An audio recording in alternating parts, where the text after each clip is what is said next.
Won once a year ago, got married in the off-season, and if you know Chase, you know he is a dog lover. That's Ricky in Cali.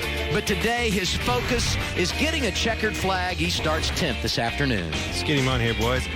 Hey, Chase Briscoe, it's Warrior up in the booth. You got us? Yeah, I got you, buddy. All right, man, I'm looking up here. You're starting 10th. The only ally I see is Austin Cindric back here in 15th. That's two Fords. How you guys going to stack up, find each other on the racetrack, and more importantly, beat all these Chevrolets in this field today?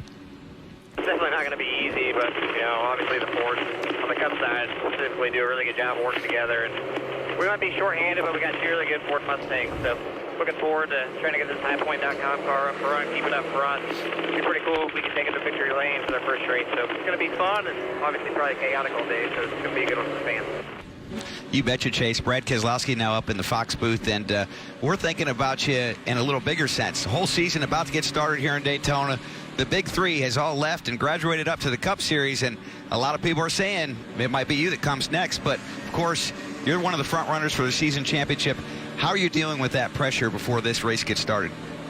Yeah, it's definitely a little bit different scenario than I've been in. I feel like I've always kind of been the underdog. So looking forward to hopefully proving everybody right that we can be that guy to beat. And obviously, with the big three moving up, it definitely creates an opportunity for to beat somebody new. So hopefully we're one of those guys. And we're definitely up for the challenge, and it starts today. So we're going to try to have a good run and see what we can do. All right, we'll be watching. We're wishing you the best today and all season long. Thanks, guys. Appreciate it. Adam, this world's about confidence, and this is his opportunity to find that confidence. And if he can find that on a race like Daytona right here to start out the season, that's exactly how you find your way in the Cup Series. You know who was feeling confident here in 2014? Regan Smith. He won this race 6 years ago. Today he's on pit road for us. Good afternoon, Regan. Well, good afternoon, Adam. Another team that was feeling confident today earlier was that of Colleague Racing. And you see behind me Justin Haley's pit box right here. Unfortunately, they had an issue in qualifying with two of their three race cars. That meant that those two cars went home. That would be the cars of Ross Chastain as well as the car of A.J. Allmendinger. What they did was they took Ross Chastain, they put him in the 38 car of Jeff Green. Jeff Green was nice enough to hop out of that car, but that is not Ross's stuff in that race car. It is all Jeff Green stuff. It's a new car to him. He's got to learn that as the day goes on. They still have Justin Haley out there, though. He qualified third. He's got a fast car. They're excited about the prospects for him. Matt? Now, Regan, Clint, and Brad talked about emotion and on the biggest stage, and Jeff Burton has certainly seen it all. A few feet away from where I am is where he spent victory lane with his father back in 2002. Now, this is an opportunity Saturday, the first of 11 races in 2020, trying to maximize that to get a full schedule maybe next year. He knows he's got to be disciplined in an undisciplined situation, but he's got three teammates. He finished fourth here 3.5 years ago. Maybe today's the day. Guys? He started fourth today, rolling off behind one of his teammates.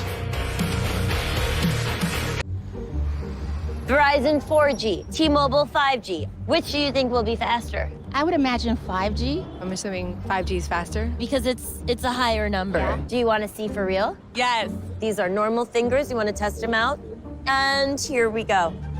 Look what it's doing! Verizon 4G is faster than T-Mobile's 5G in New York City. It's sort of a heartbreak in a way. T-Mobile's so much slower, but they have a higher number. You gotta feel bad for them a little. Yeah.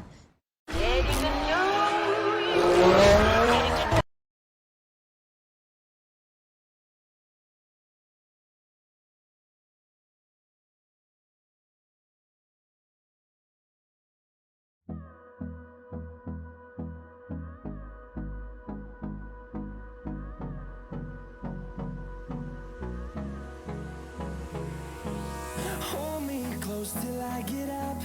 Time is barely on our side. I don't wanna waste what's left. The storms we chase are leading us, and love is all we'll ever trust. Yeah, no, I don't wanna waste what's left.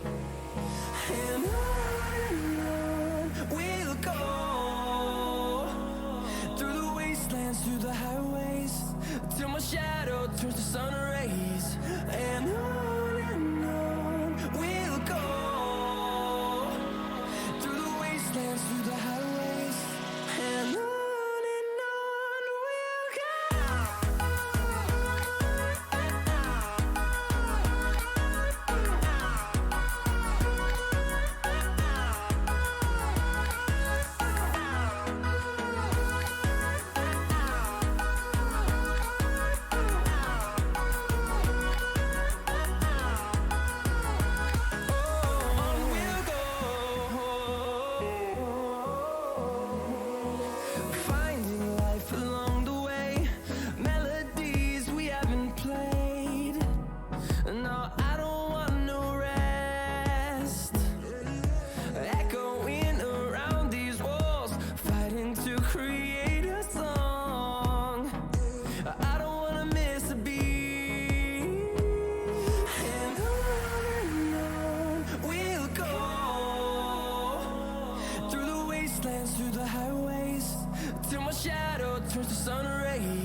ringside for opening ceremonies. Yeah, you know, the three things, man. The three things it takes to survive. Survive, survive, survive. We've lived it, right? We've seen it in the Clash. We've lived survival. It's so hard to do. Blocking is so important here. It's important. Why? Because it works. It's also important because it can cause the big one. And then these allies. You got to find your allies. You got to find your teammates and work with them. Well, I'm looking, Clint, at stage strategy. You know, our breaks here are lap 30 and then another 30 laps in. Well, the fuel window is just barely beyond that. You can find yourself in trouble really easily on gas. And it seems like when you get to that last stage, someone's always really close on it. Then the high line. The last few times we've been at Daytona, we've seen the high line really take off. Yep. What you don't want to do is get stuck in the bottom lane when the high line starts to form and go all the way to the back. And then my last point, of course, pushing on restarts. We get a late race restart. What lane is able to take off, and will NASCAR call the pushing rule here in the Xfinity Series? No locking bumpers. Yep, exactly. With all those changes, that makes it completely different for how these restarts are going to play out. Just about time to go green, and as we get set here in Daytona, the all-new Toyota GR Supra leads the field. The off-season is over, and when that Supra hits pit road, the field will be in the hands of Myatt Snider. First career start, got the pole earlier today for Richard Childress Racing. To his right, Michael Annett, who won this race 1 season ago. It's his only career victory. Yeah, my first opportunity came in that 21 car for Richard Childress Racing. It's neat to see Myatt Snider take advantage of that. You always know you're going to be fast when you come to Daytona qualifying day when you're at RCR, and certainly Myatt Snider is reaping the benefits of that for sure. You can't beat race day at the world center of racing. It's time to go green at Daytona. Sit back and enjoy a wonderful Saturday afternoon. Great push. Hooked up already. And that's your push you talk about, Brad, right? Yeah, look how well it works, Clint. Already 2-3 car lengths on the outside lane just from a great push by Justin Haley. Mike Snyder's way out front now. But this is what happens. You break that plank, and here they come. That outside line's forming big time. I better get up and block that run, which you see him doing right here. It's a big rubber band for the fans at home. And here you can see it's getting crazy already, because when that rubber band comes back, it snaps hard. Look at the chaos. 3 wide already on lap 1. That's Jeff Burton in the blue 8, sliding down behind his teammate Michael Annett, who swings to the high side in front of Haley. You know, you see the blocking already. It's so important to do that on a timely basis. Whoa! And already one around. That's Cesar Beccarella in the 90. That's a product of just being in dirty air right there in the middle. Did a great job saving it, keeping out of the inside wall, which is extremely difficult when you spin off a 4. But that dirty air being in the middle like that can take the air off your car, get loose, and away it went. No yellow. We're still green here, guys. That is not good. He's going to have to get tires put on that car, but the leaders, they're still going. 3 wide coming off of 2. Back behind that 4-car breakaway. Now 5 cars at the front. Single file riding that double yellow line. It looks like the 90 car Caesar. He gets stuck right in the middle here. That's the worst spot. You've got no air on the outside or on the inside. Gets loose, Clint, and just holds on. Nice save without hitting the wall, though. I'll give him that. Yeah, but more importantly, look what it does to the race. You always, as a racer, you hate to say this, but you almost look for that opportunity to break the thing up. Maybe not, you know, hopefully he saves it, which he did, but it really gives you an opportunity, if you're behind, to pounce on the opportunity and get a run on somebody, because it really does shake the pack up right there. Caesar's going to lose a lap here on pit road. He'll be out here almost 2 laps down by the time he gets going. Good news for him is we likely will have some cautions as the afternoon goes on. We know we're going to get one when the stage ends at lap 30, so hopefully for his sake he can stay in the game and be a part of the action late. Clint, I don't know about you, but I think it scared these guys to death because they all single filed out really quick right here. Well, and it should. You know, survival, survival, survival. We said it. You know that those crew chiefs are telling those guys, the spotters on the roof, all right, guys, we got to get to the end of this thing. 300 miles is a lot to ask. You cannot win on the first lap. So as soon as they saw that, yes, of course it did. They're going to get single file. They're going to try to, you know, mind their P's and Q's here for a little bit, but it'll get back to it. A lot of Chevrolets in this field today. They won the last 5 races here at Daytona in the Xfinity Series, and we're on board with one here. This is our leaf filter on board Justin Haley, 20-year-old out of Indiana. I'm of the opinion that that is a really good thing, right? The strength in numbers, but it can almost be a detriment if you allow it. A lot of planning, a lot of strategy is on the table when you have that opportunity, but if it's gone wrong, it can really, really split you up and cause havoc. Coming on a pit road, as we've seen, everybody's got to be on the same page when you start to make those moves in a plan. Yeah, there are only, from what I can count, 11 cars in the field that are not a Chevrolet. You think there's a fight to be the #1 in the manufacturer cap this year in the NASCAR Xfinity Series? Well, boy, I'll tell you, the Chevy camp, there's a big fight for #1. And I think we can speak from our experience. Hey, I want to be the first. I want to be Myatt Snider, Adam. I don't want to be the 4th Chevrolet. I got to get up there. So eventually something's going to happen. You know, you can follow suit right here and follow and do the things it needs to do to get to the end of the stages and take care of business. But eventually you got to figure out how to get in front of all those Chevrolets if you expect to beat them. What's it like when your kid is racing at this place? That was Kim Burton, whose son Harrison is in that outside lane. First Xfinity start here at this place. Man, could you imagine her heart going through Jeff's career? You know, he was my teammate. I'm close to them. Love that family. Kim, she runs every lap with them. Whether it was Jeff or her son Harrison being in that car, she runs every single lap with them.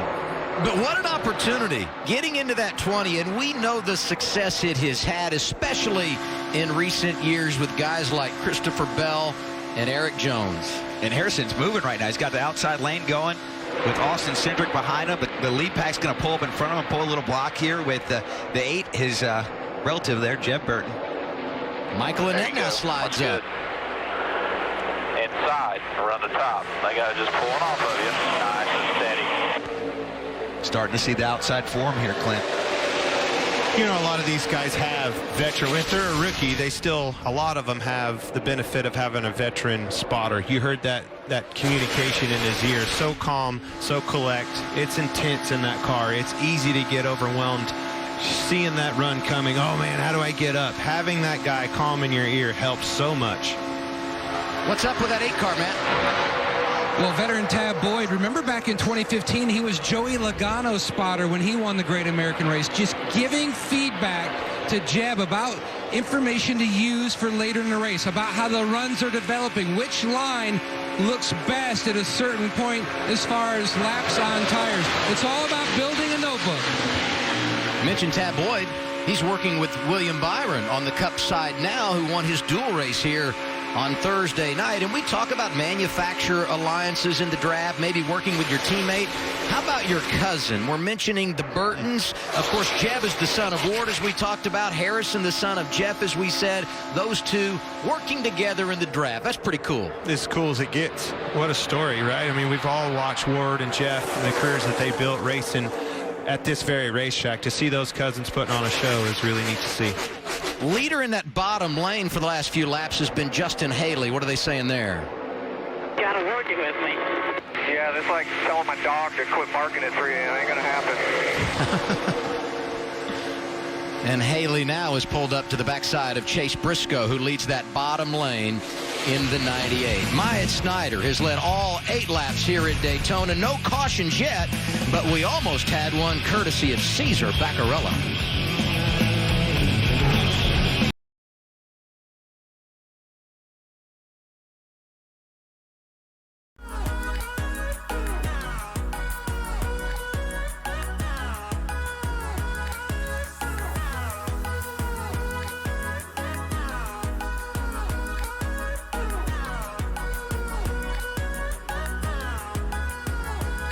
And we'll grow in number, fueled by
let's say Kyle Busch, Joey Logano, Brad Keselowski, you're up front trying to win.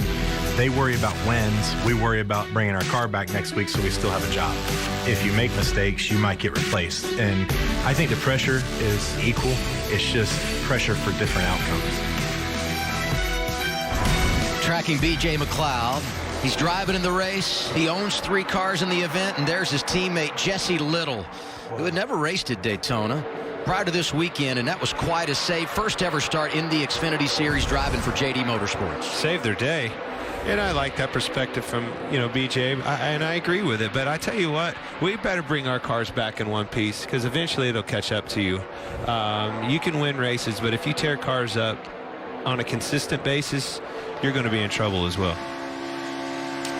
On board once again with Justin Haley, and he's had quite an adventure, especially when we were away at break a moment ago.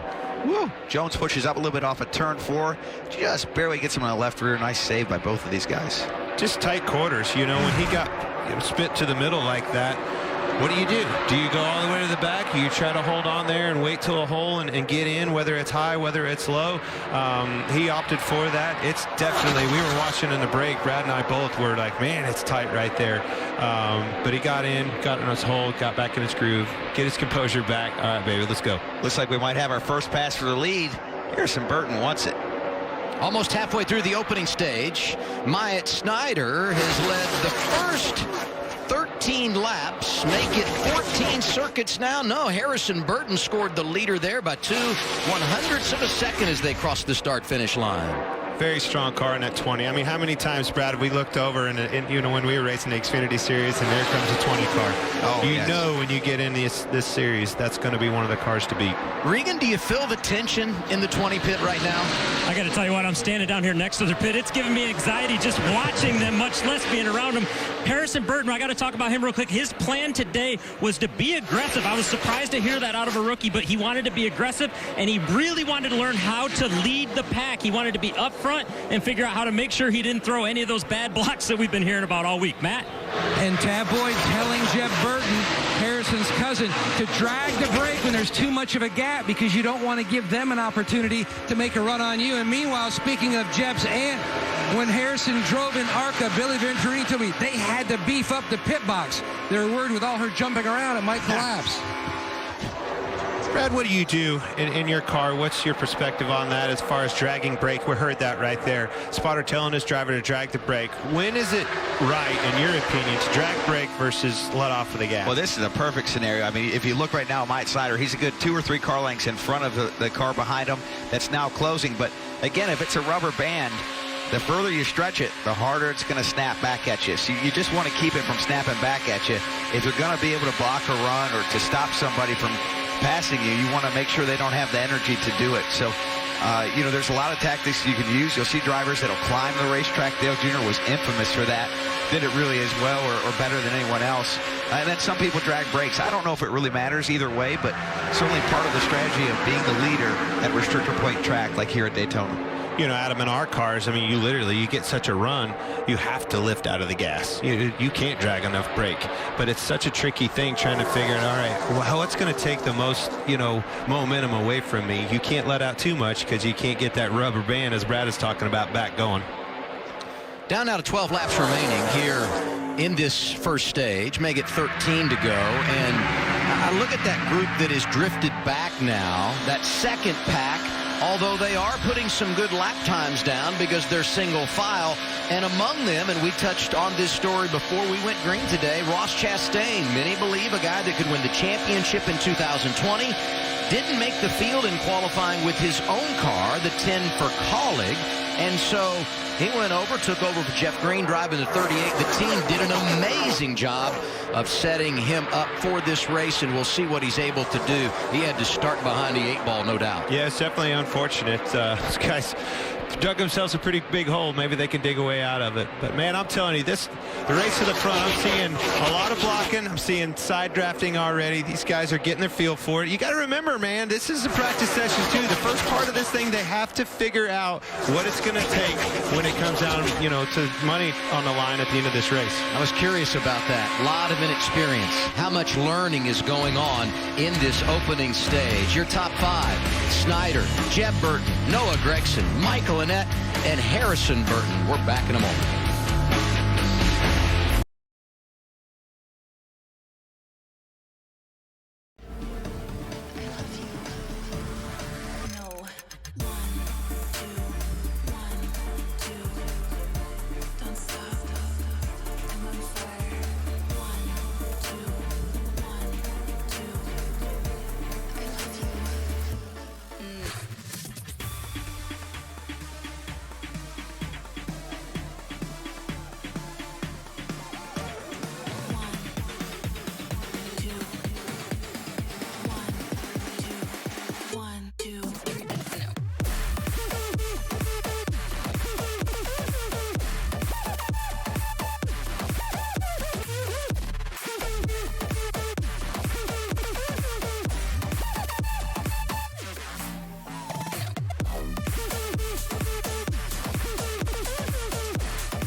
Get you one more time. I really wanna cross the line. I do it all before I die. I wanna get it on tonight. I wanna get you one more time. I really wanna cross the line. I wanna get you one more time, one more time, one more time, one more time. I want it one more time. I really need to make it right. Energy, I overdose. 'Cause I'm ready to reload. I need it one more time. But baby, then again twice. But I don't know if I'm ready to let go. I'm gonna have you one more time. I'm gonna hit it one more night with you. With you. How we make. Because I know it's you I want. Hope I never see. Day. We'll follow that story in a moment. First down to Regan Smith. Pit stop's underway. On the left side of the car, we see Justin Allgaier getting 4 tires right now. He thinks it's a bit too early for all the battling that's been going on the racetrack. Now we see the 20 car of Harrison Burton. Things are going to plan for him. They wanted to learn early on in this race. That's what he's been doing.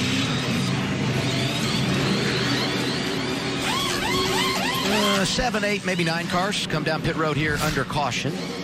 And here's the reason the yellow flag is out. Watch Jeremy Clements, top line. You were good with that telestrator. There you know go, that, Brad? Man, it just disintegrated. I don't know. What happened, Brad? Air got underneath the front side of that hood and just peeled it right off. A lot of times what happens here at Daytona and Talladega is you see cars push each other and they break the bumper and the hood bars out. So I think you might be able to see that right here. Right? See how the splitter is flapping right through there? Bad. And so I think what might have happened is it got the air underneath it and blew the hood up. And when it did, it also knocked out the hood flap, or the roof flap, I should say. If you watch the hood come off here, and knocks the roof flap off of it too. As soon as it goes up, boom, boom, there goes the roof flap. So my guess is from pushing back and forth, it probably fatigued it, broke it, and here's what happens. So, what did you say about learning in this first stage? Because I'm thinking the drivers are doing it. Oh, absolutely. And Brad's doing it with the telestrator. With the telestrator, yeah. I mean, we're all in this together. I couldn't quite get the circle as big as I wanted it to go, but you guys saw what we were looking at. Huge explosion here. Fiberglass going everywhere. Definitely a good reason for a caution. These pictures are amazing, huh? Yeah, great footage. Good job, guys. Yes. We'll recap pit stops, talk strategy. It's when we come back. Myatt Snyder's led 19 of 20 laps from the pole.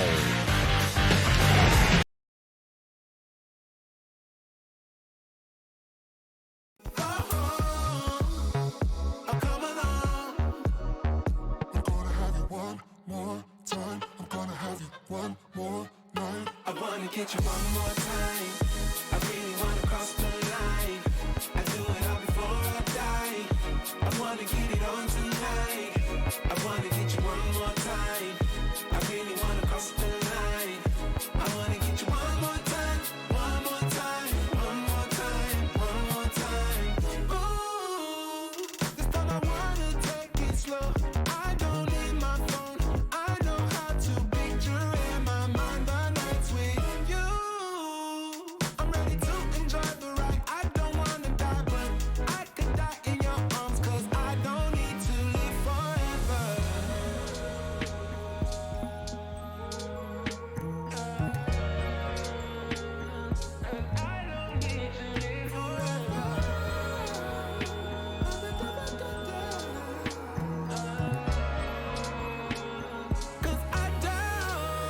I wanna get you one more time. I really wanna cross the line. I do it all before I die.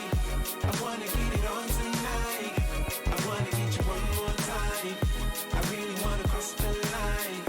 I wanna get you one more time, one more time, one more time, one more time. And every way you get me, started a fire now, baby.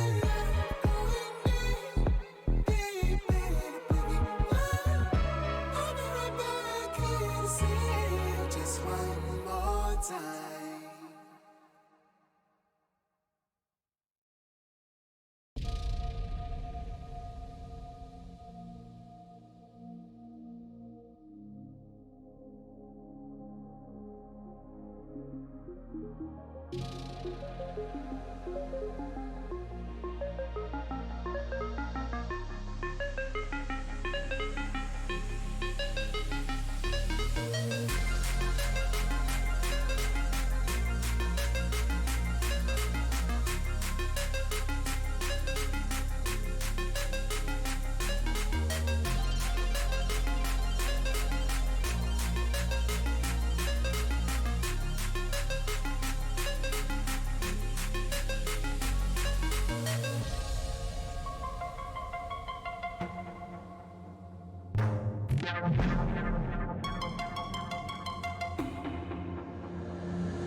Pit road here, we think they can make it to the end of stage 2 on fuel mileage. We'll follow that as we go green with 7 to go stage 1. Let's crank it up.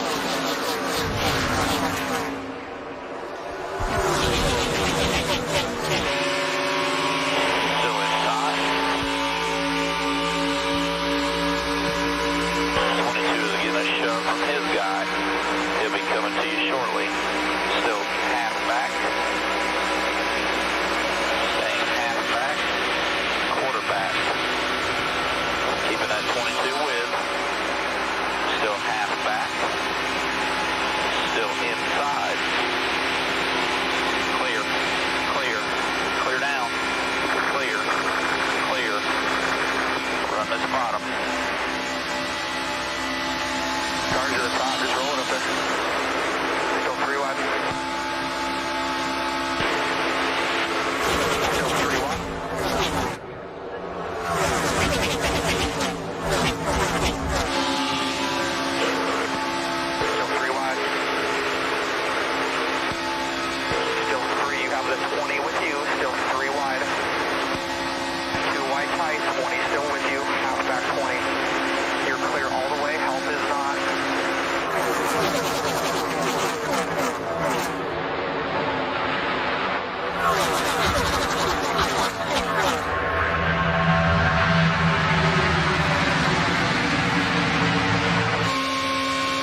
to these spotters' work.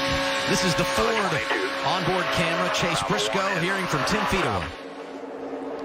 You know, it's great. Two things, two takeaways. I came in last night. We went to dinner, came back. That truck race is going on. There is no better sound in the world than a pack of cars rolling around Daytona collectively together. That's the coolest sound ever.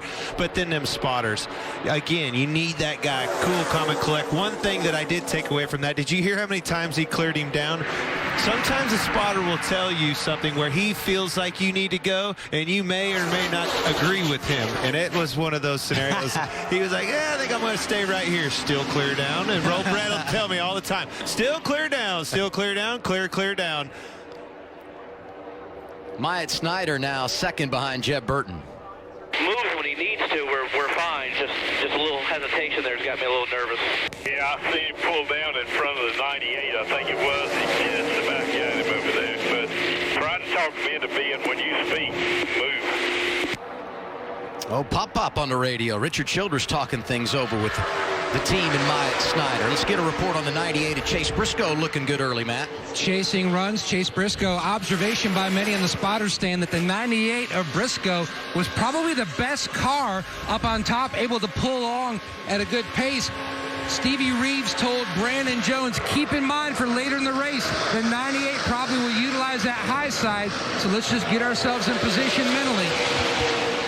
Another Ford looks good in the outside lane. That's Austin Cindric, and right behind him, Justin Allgaier. Allgaier restarted 21st after coming down pit road a moment ago under caution. And that was all the way up to 5th. Great rebound there for Justin. A lot of you jockeying for position, trying to figure out what line. I am of the opinion that outside line is where to be today.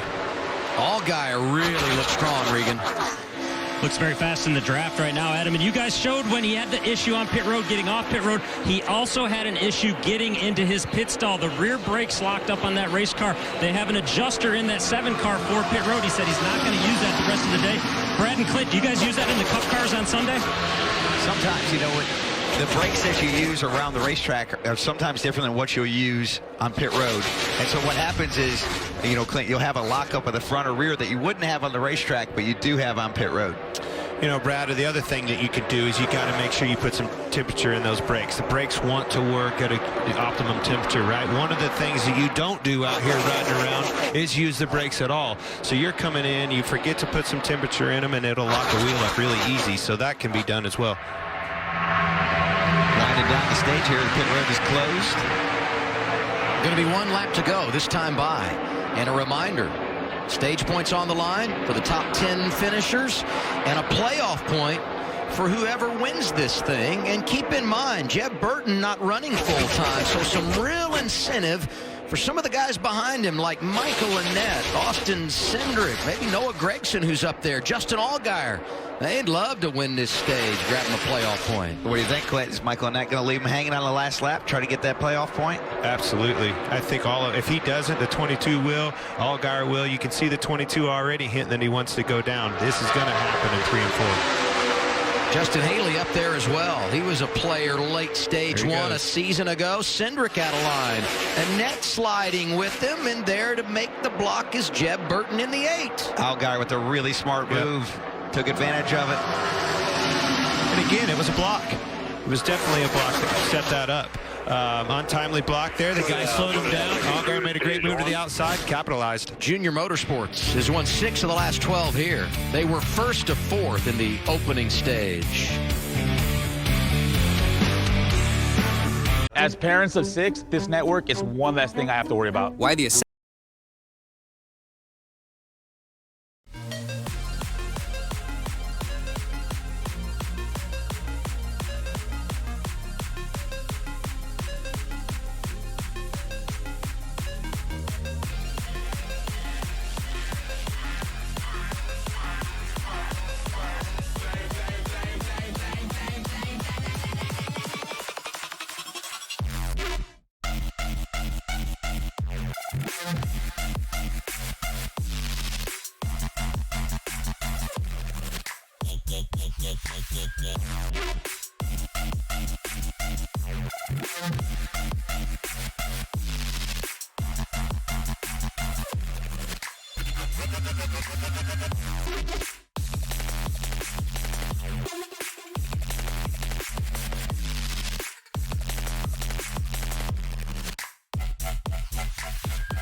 got me all faded, my heart got me going all crazy, and I won't be walking away. Yeah, like New York in the sunshine, I'm a fool, yeah. I got love blind and ooh, yeah. Got my heart out and it's covered in gold, like moonlight over Hollywood, and it's cool, yeah. 'Cause you know it's good, oh baby, we'll never get old.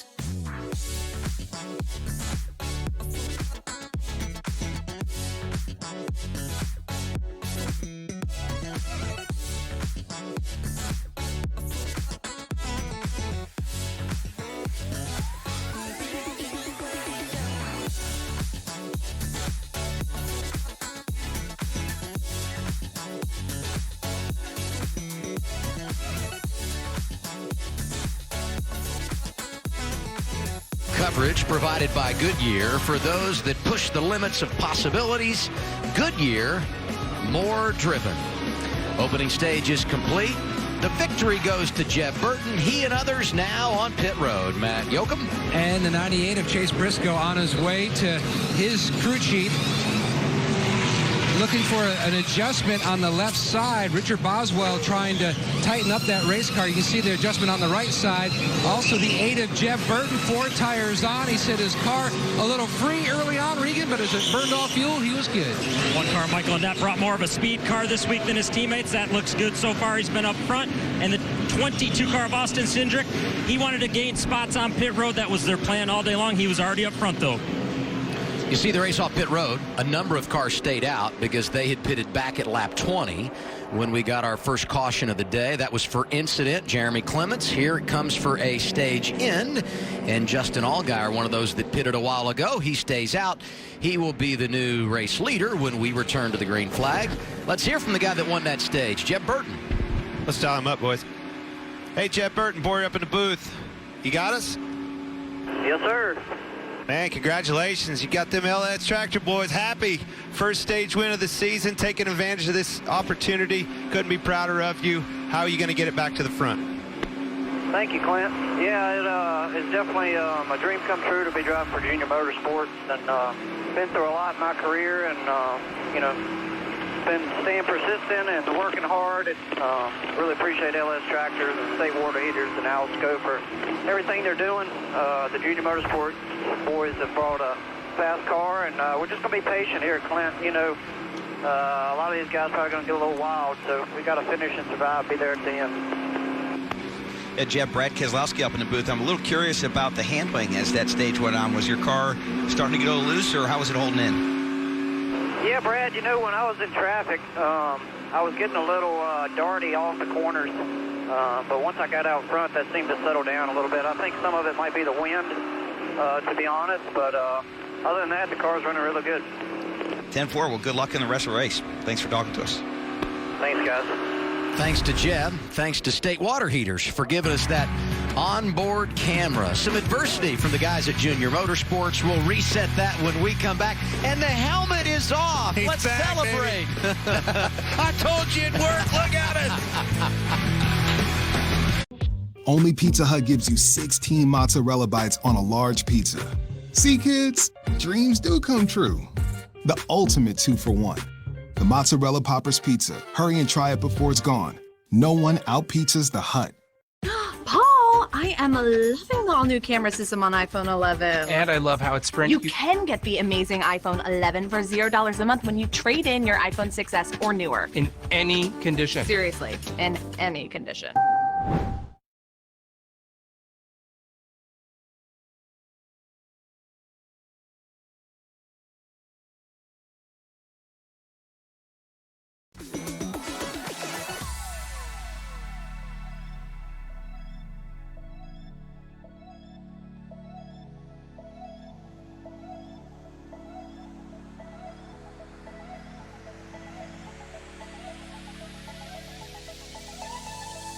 God.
I came into the infield the other day, first time this weekend, first time this year, and I'm like, there's a Wendy's in the infield. Awesome, isn't it? We watched them set them up.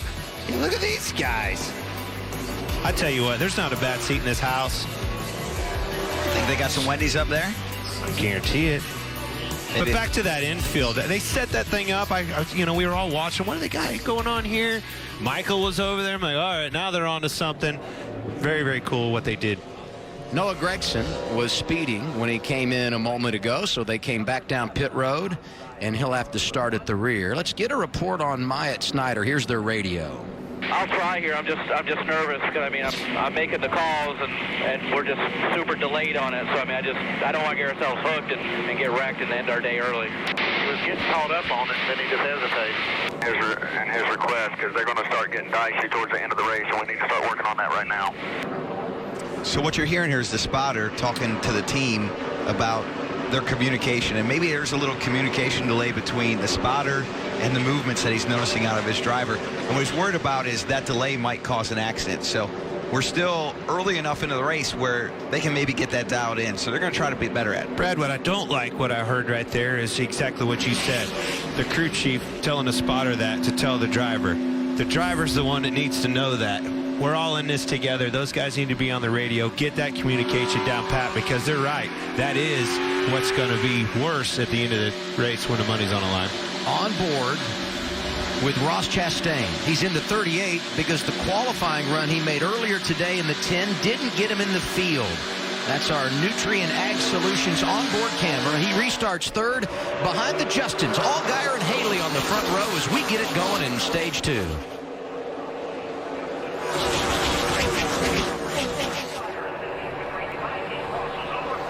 Allgaier taking advantage of that pit strategy to pit before the end of the first stage, puts him in the lead to start stage 2.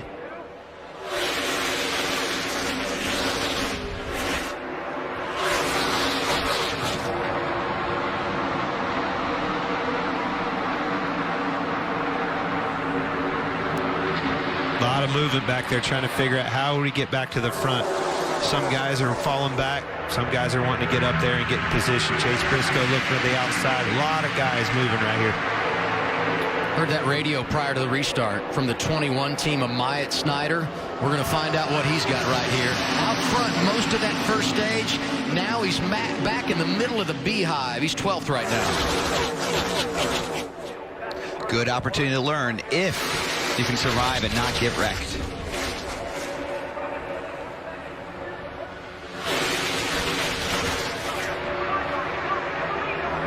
Third lane starting to materialize here, about 10 back. That's what you're looking for when you're a driver and a spotter and you're up front. You want to know how many lanes are there? Are there 2 lanes right now? Are there 3 lanes? Where they're coming? Who's got the run? So when I'm watching this race, Clint, I'm looking at that third lane. I want to know how fast is it coming? Who's running it? Do they have enough speed in their car to be able to get all the way up to the front?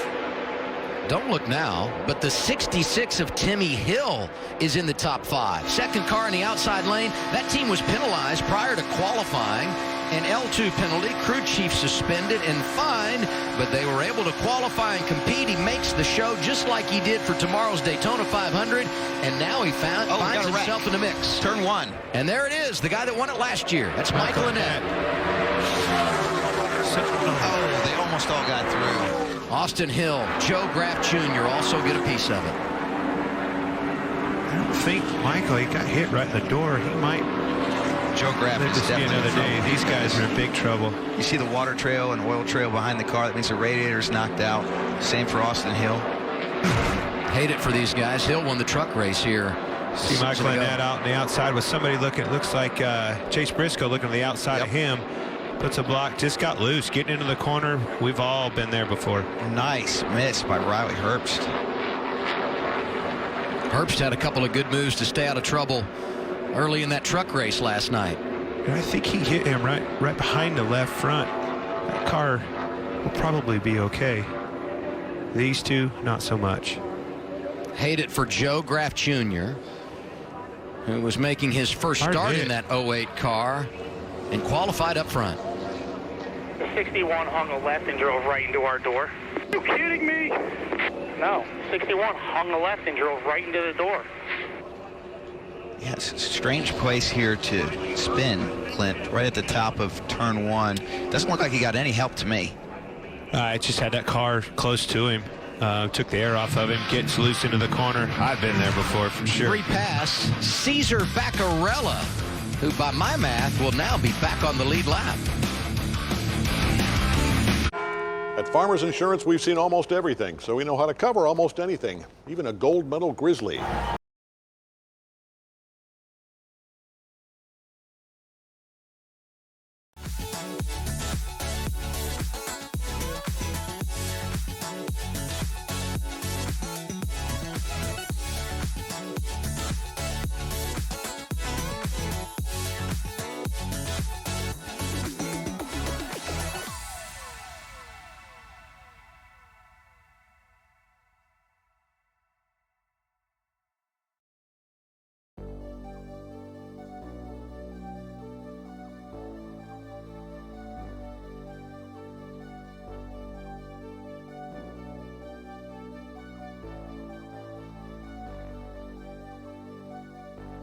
Fill me out with your smile. Now the sunshine brings the light. Fill me out with a flame. I will let you in this game. Take me out when I'm down. 'Cause with you I'm safe and sound. Safe and sound. Safe and sound. Safe and sound. Safe and sound. Safe and sound. Safe and sound. Safe and sound.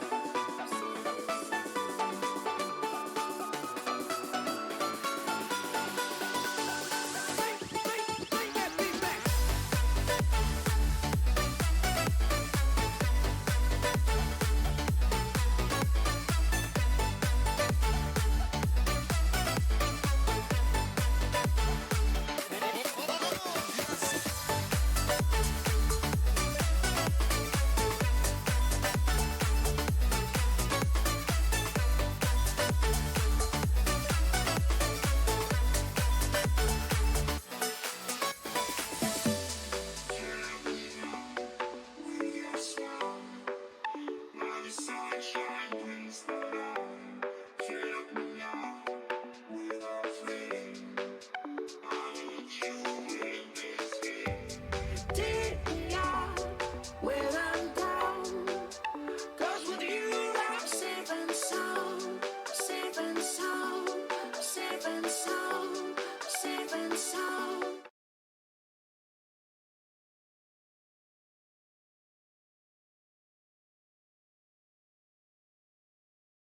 Like that, I mean, that's a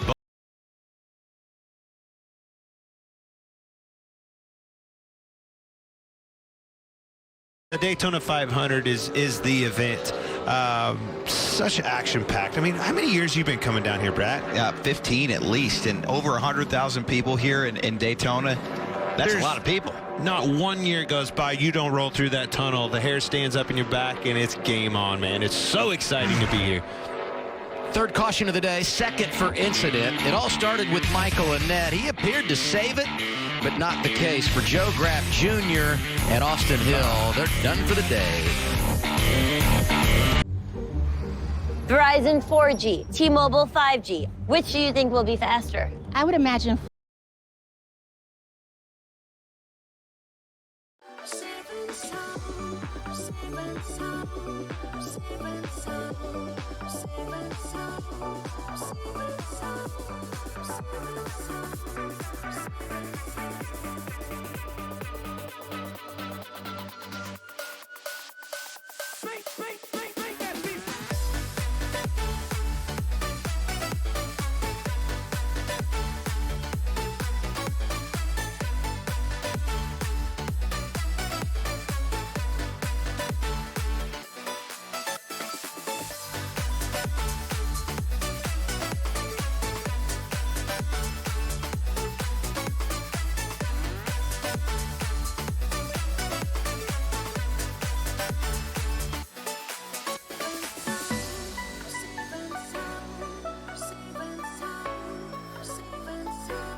Teammate of mine, that family, love the family, love everything they've done around Harrison and his career. Here he is at the big stage at Daytona. Jeff, Ward, both have wins here. So does Chad Little in the Xfinity Series. 25 years ago, for Jeff Burton, his victory came at the Cup level in July of 2000. What a great night it was. Well, here's Ward, Daytona 500. Oh, yeah, this is Ward, 2002. When I saw the video, I was like, this is daytime. That's the 500. So when Ward won, Jeb was 9 years old. Isn't that amazing? He just won the Daytona 500. Now he is watching his kid compete at Daytona. Kim Burton here, you see her. I'm telling you, I love that about our sport, is the fact that it's a family sport, and you see it on full display today. Now Jeff winning in 2000. And this does look familiar. Here's the mayor.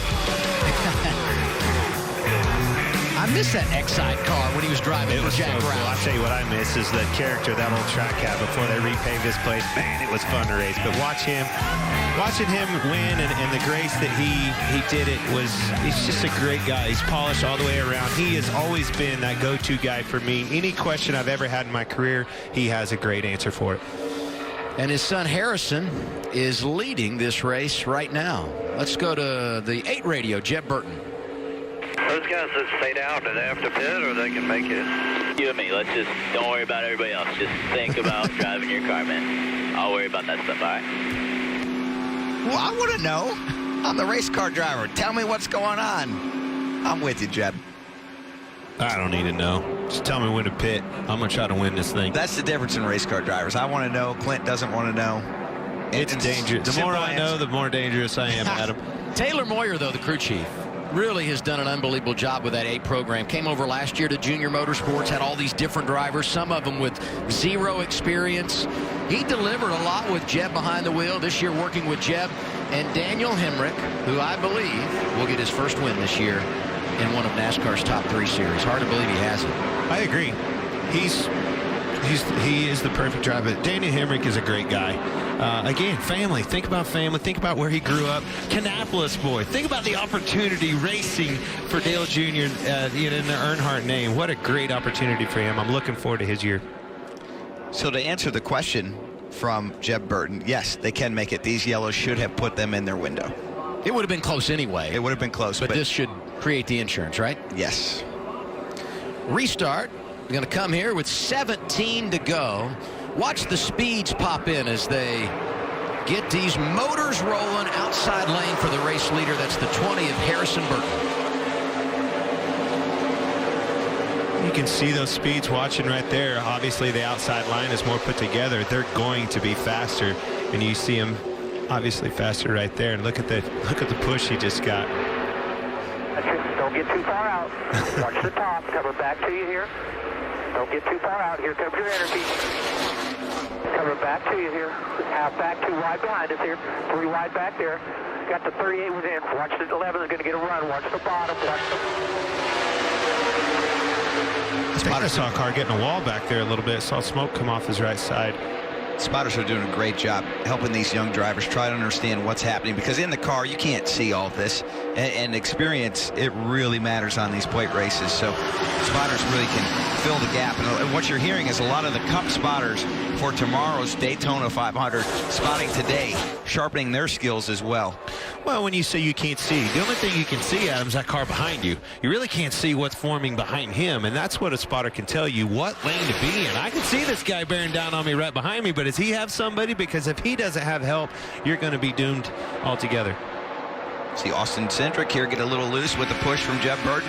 Recovers, gets right back above the yellow line in car. So we're on board with him now as he's pushing into turn 3 on the bottom lane. You hear him lifting right there, Jeff Burton lifting. That's one of the things they have to do in the Xfinity Series that Brad and I don't have to do in the Cup Series. That would be very, very hard for me to not lock bumpers and take advantage of that opportunity. And we've seen drivers penalized for doing just that right here at Daytona. You know, Harrison Burton leading this thing. His teammates have been quiet today, Matt. 20-year-old Riley Herbst talking more like a veteran as he breaks down his race car. He said it just feels like it won't come off the corner. I can't suck up to anybody at any time. About 7,500 on the RPMs to what it feels like someone is just side drafting me all the time, Regan. So great breakdown by this young man. Always good to hear young drivers learning fast out there, Matt. Hey, the 9 car of Noah Gragson, he just came to pit road on that last pit stop. They are playing the long game. We talked earlier about possibly what you could do with fuel mileage later on as this race goes on. They want their last pit stop or their next pit stop to be as short as possible. He was the only car that topped off right there before we went green. Keep an eye out for that later on. He's being scored in the 16th position.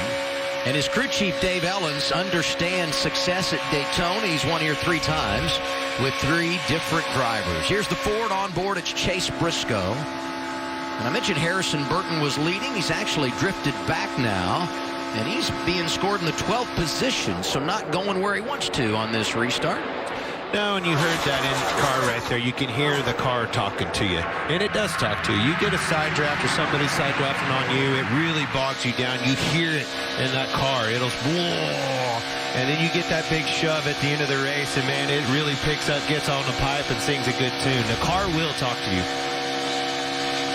That was some Days of Thunder right there. Absolutely, man. I believe it. You hear him get in the corner, the car takes a load. 1898 behind 898. Really don't hear it as much when they're single file like this, but man, oh man, when you get side by side at the end of the race and you're 3 wide, for me, that's really how you can tell what lane to be in, right? The momentum is it's an obvious, you can see that, but you hear it. You hear it so much in the engine. Listen to some of these names, top 5, top 10 right now. Ryan Sieg is 4th. Brandon Brown is 5th. We mentioned Riley Herbst, a driver that's a rookie, racing in an Xfinity car for the first time at Daytona. Myatt Snyder, career debut. And don't look now, but Michael Annett, who had that spin, bringing out the last caution, already recovered in the top 20. He's 18th. It's a nice recovery. You can see he had a lot of damage right behind the left front tire. And it looks like the splitter might be bent up where he spun off the apron, Clint. So far, it's not hurting him. He's back in the top 20. It's kind of weird to see these guys run around the bottom of the racetrack. We've been so accustomed to being at the top in the Clash in the 150s. All of our qualifying races, we've been around the top is where the fastest line's been. So to see these guys pulling them on the bottom is kind of unique. Regan? You guys just talked about in the booth that splitter being hit up on the Michael Annett car just a little bit. His teammates noticed that also. He's been leading that JRM brigade for most of this race, but as soon as they saw that damage, they asked how his car would be. It was relayed to them that the splitter was up. He would make a good pusher. Now they don't need to follow anymore. They need him to push them to the lead. Good job by Travis Mack and that team to get him in a position to compete. 11 laps to go. In our second stage, Allgaier, Cindric, Jed Burton, Ryan Sieg, Brandon Brown. They're your top 5.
Everyone of the most befuddling stat as I did my preparation, the captain has never won here in this series. Well, they've got 4 second-place finishes, and I don't know how many of those are mine, but I feel like a lot of them are. I'm of the opinion if the captain is, if he wants to win one, he's going to stay at it until he wins. He will win this race, and he might just do it with that 22 car today. That car's fast. He's got a lot of talent. There's no doubt about it. He's right behind Allgaier now with 7 to go. 22 knows if you want to drag it to the top, you can. Yeah, I'm debating it. I just don't know that it's going to be any better. That's your call. All right, we're going to go to the top going into 1 here. See which way's faster. That's 4. I think the bottom's just faster. I think it opens up, allows the guy to kind of get runs on the bottom. So we'll just stay down here. Hopefully it doesn't bite us. It's always confused me, Adam. The bottom is faster, but for whatever reason, and I blame Dale Jr. for this. He was the first one that I can remember, drug us to the top, and it strung out single file. So I guarantee he's down there, man, get him up to the top. What are you doing on the bottom? Get up there, boy. I can hear him telling him that. So when they go to the top, I don't know. Why do we go to the top? Well, it's easier to defend when you're on the top. You can shut a runoff a lot easier in the high lane than you can on the low lane because you can just close down and block it really easily. So you can see it coming better. You can see it coming better. There's a whole list of reasons, but in general, the bottom lane is usually faster, especially on new tires. Yeah, for me though, you can carry the momentum better. It seems like as this pavement keeps wearing out more and more year after year at Daytona, this is a tighter arc than we have at Talladega. It seems like the bigger the arc, the better you are. You're not pulling on the wheel. You can keep your momentum up, especially in our cars. You keep the throttle down more up top than you can on the bottom.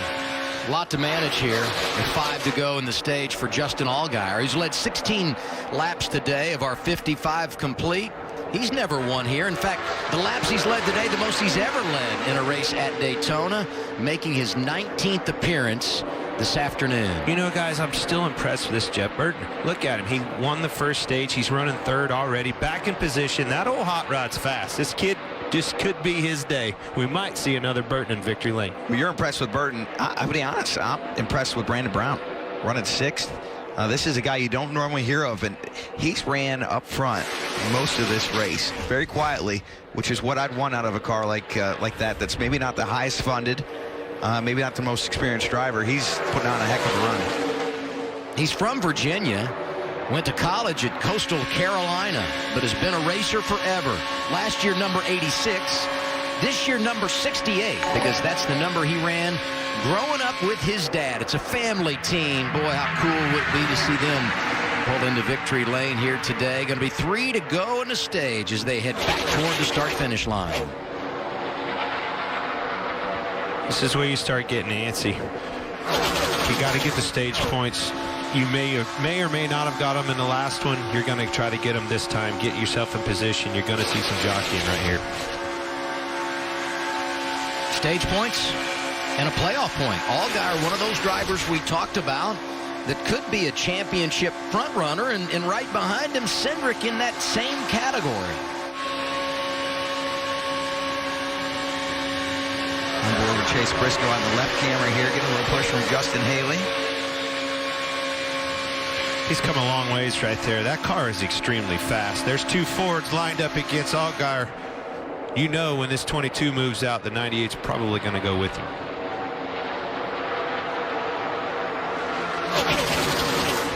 Two to go. Second stage. Pit road is closed. We said the big 3 this year likely will be Allgaier, Cindric, and Briscoe. They're the top 3 coming off the corner.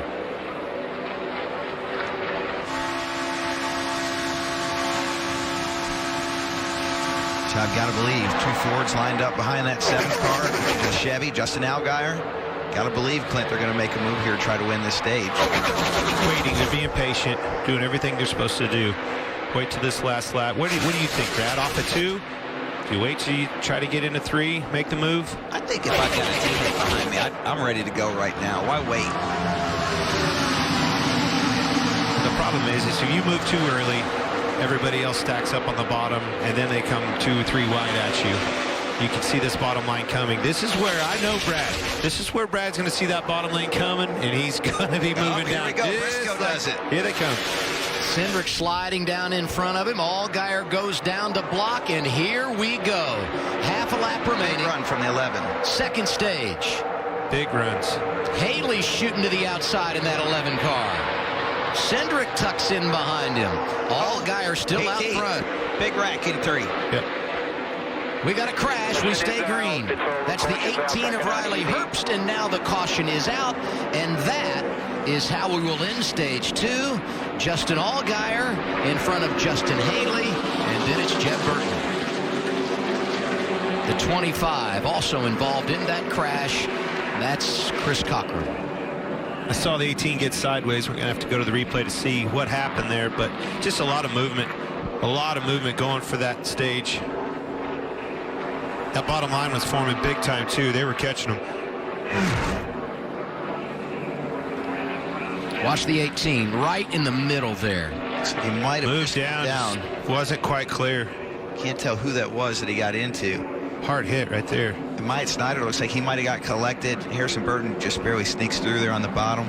Nice save by Myatt Snyder, who hangs on to it. Just wasn't quite the clear. 92, Josh Williams, I think, was just barely inside of Riley, and he didn't see him there. Big hit. Chris Cochran right in the door of the 18. Look at Harrison Burton. That's got to be a lot to manage, straddling the banking there. I can imagine the heart rate of his mother in that situation. We saw the emotion. Stage 2 is done at Daytona. Junior Motorsports sweeping the day. Sometimes you turn your back to. Did you know that Verizon 4G is fast?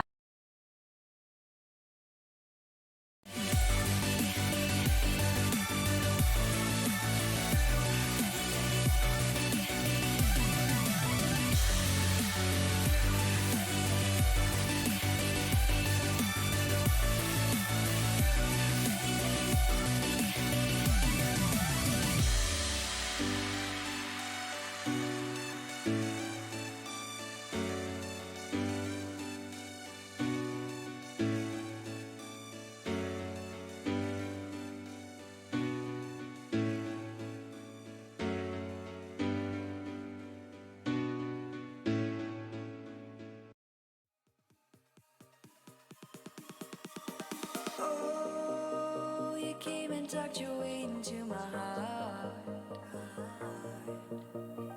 Oh, you look at me in ways I never loved. With you I know that this is all, so I don't need to take it slow. If you want me, then I believe that there's a simple remedy. We don't need no miracle. I think we've seen it all. Just make the call. I'll come running over. We don't need no miracle. It's unconditional. Just make the call, and I'll be yours.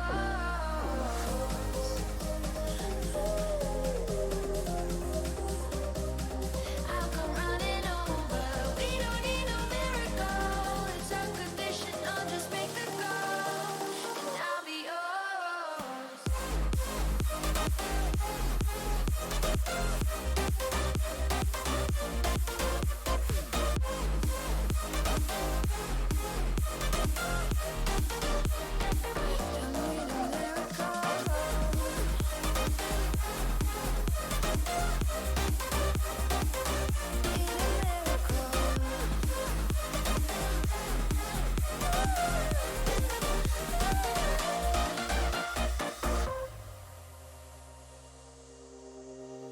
Oh, you open up a world behind stars.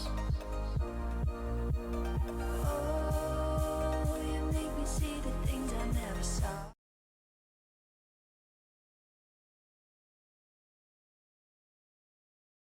Stage 1, and everybody.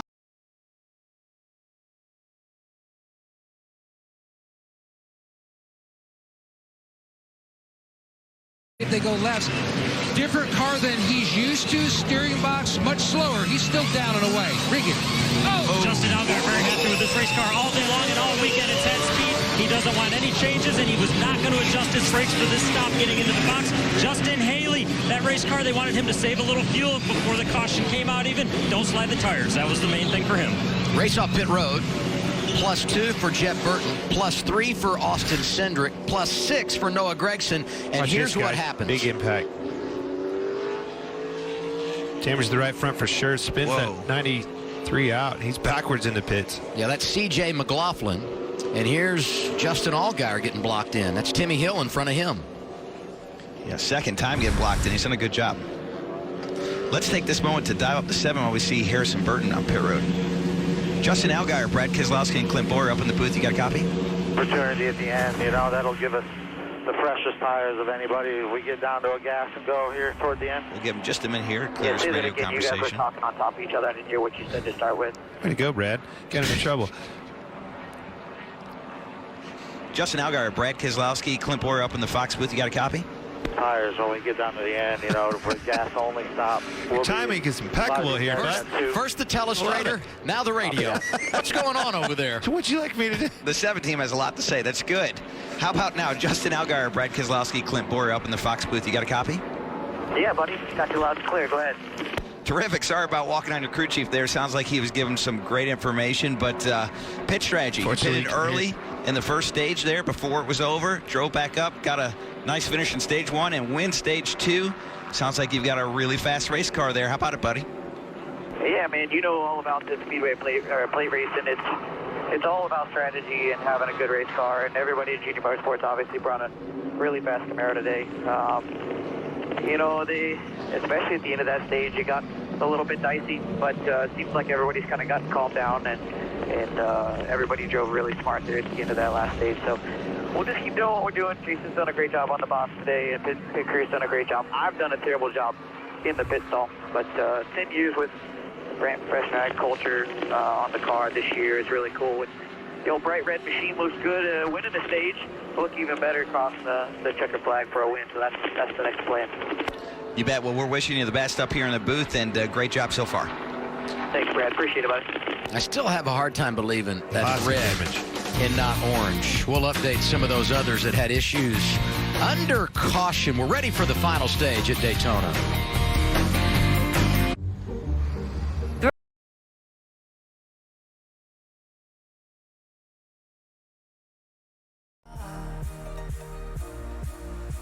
With you, I know that this is all, so we don't need to take it slow. If you want me, then I believe that there's a simple remedy. We don't need no miracle. I think we've seen it all. Just make the call. I'll come running over. We don't need no miracle. It's unconditional. Just make the call, and I'll be yours.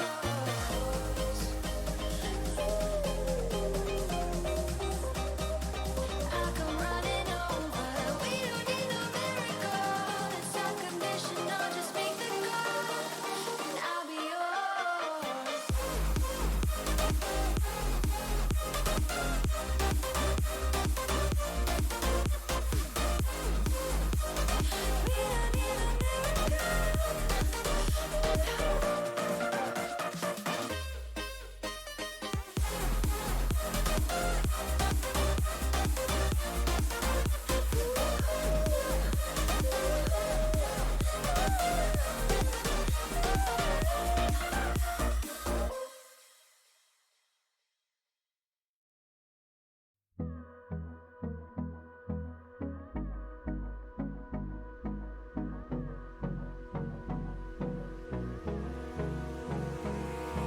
Abrázame toda la noche, no nos queda mucho tiempo más.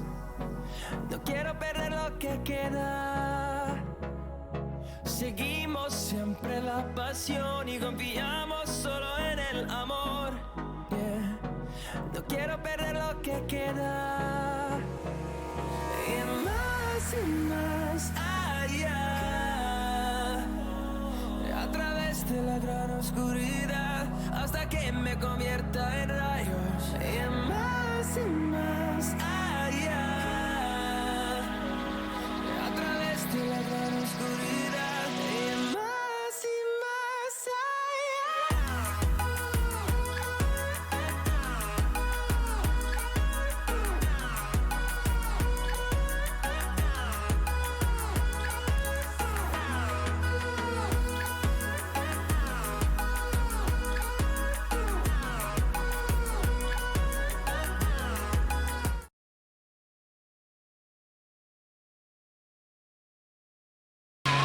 Ladies and gentlemen, at this time we ask that you please rise and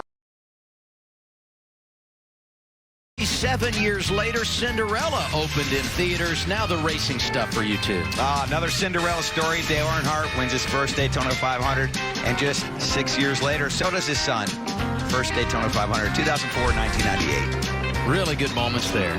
Tonight, the Super Middleweight Championship is on Fox. Undefeated, Caleb Sweethand's Plant defends his title against KO King Vincent Feigenboots.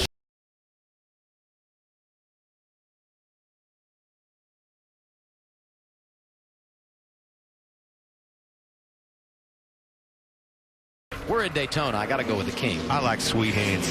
I just don't get the name wrong, because I feel like if that guy finds you somewhere after you got his name wrong, they're going to come mean hands. So we had that caution that came out, effectively ending our second stage, and we knew that the 18 of Riley Herbst was beat up. We knew the 25 of Chris Cockrum was done. Also in the garage, pole sitter Myatt Snyder. Tough break for him. It is very, very important right here to stick with our teammate there, right in front of you. You know what we got to do here at the end, so we need every ally we can. Stick with your wingman. Couple of Fords on the outside lane as we return to the green flag. Austin Cindric, and you just heard from Chase Briscoe. When you don't have many others in the field that have the same manufacturer and you don't have a teammate, you better hang together, right? Well, absolutely. I mean, that's the ally. And better yet, that's a fast race car. That 22 car has been one of the cars to beat all day long. So is Chase Briscoe. Those guys need to find each other and work together to get a blue oval in victory lane if that's going to happen.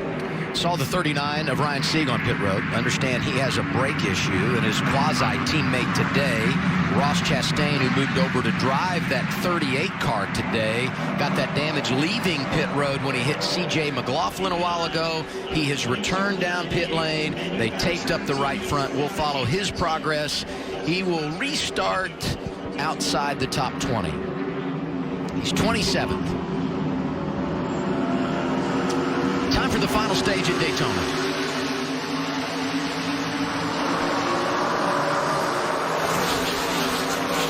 The outside line just did not get a good start at all. It's Jeb Burton, blue number 8 inside lane, drafting help from his teammate Noah Gregson in that Fast Pro Shops car. Junior Motorsports over the last few years has been just so dominant here at Daytona for Speed Weeks, the NASCAR Xfinity Series, and we're off to a great start today. Won the first 2 stages, got the first 2 cars in the field right here in the last stage. And the money's on the line. Last stage, look what we see. We see the teammates, the allies, everybody grouping up, everybody finding one another. The chess match has begun.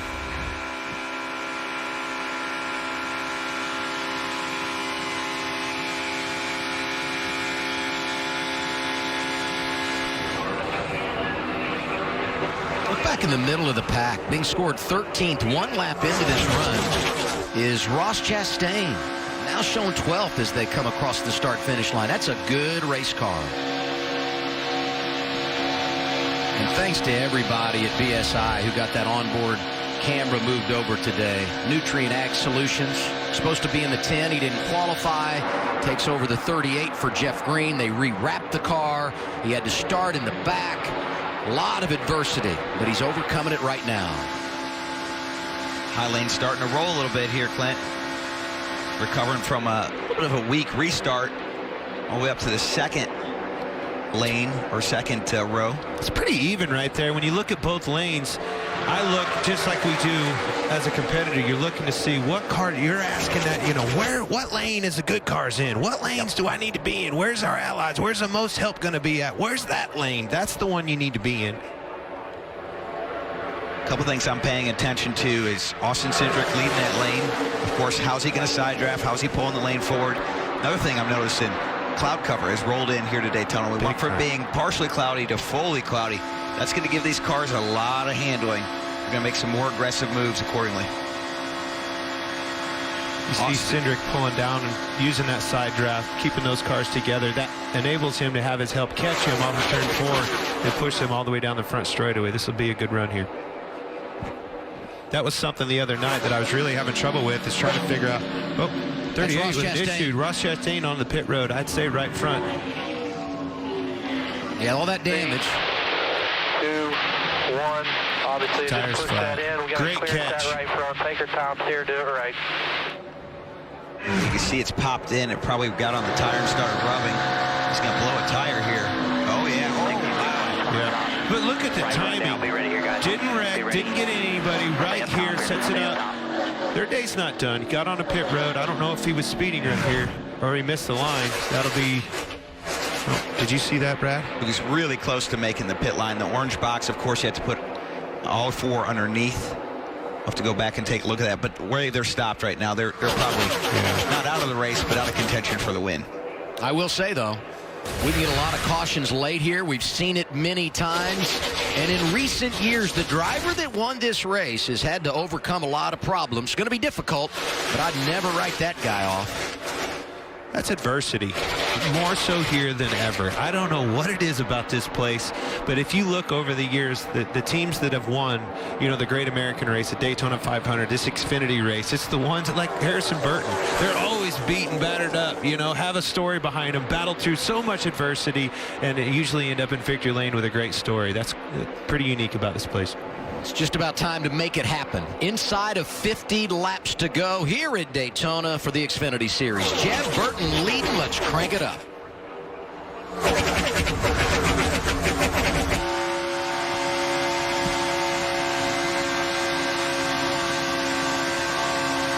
Everybody to the top now. Everyone's on the top.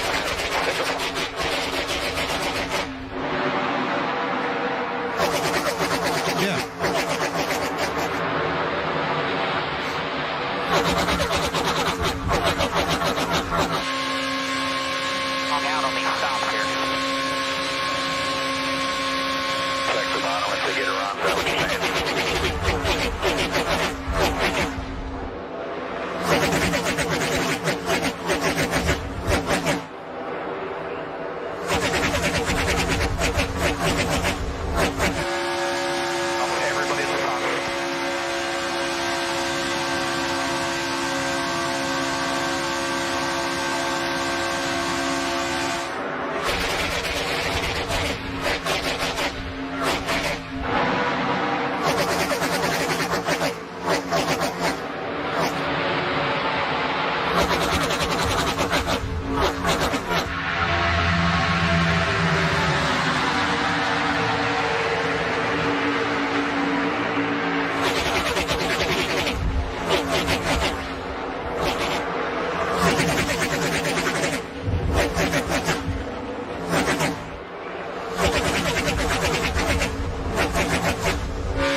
Everybody at the top.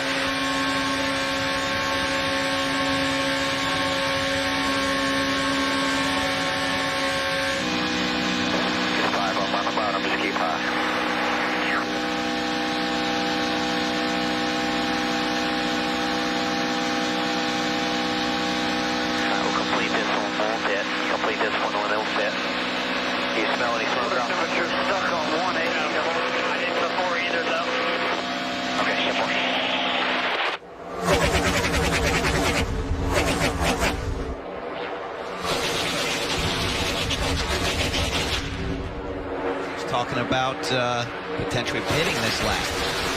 I almost think that's got to be someone that has a problem that we're picking up there, Brad, because they're not in their window. And there's no, if you pit now, you got to pit again, right? I mean, I thought we'd get up. Okay, we understand that was the 38 of Ross Chastain, who was, in fact, getting the black flag displayed. He's already 3 laps down. Yeah, he's had a rough go of it this weekend. You know, issues in qualifying. Really drove a great race, then had an issue on pit road that I don't think was his fault, Clint. No, it's definitely bad luck. Wanting this day to be over.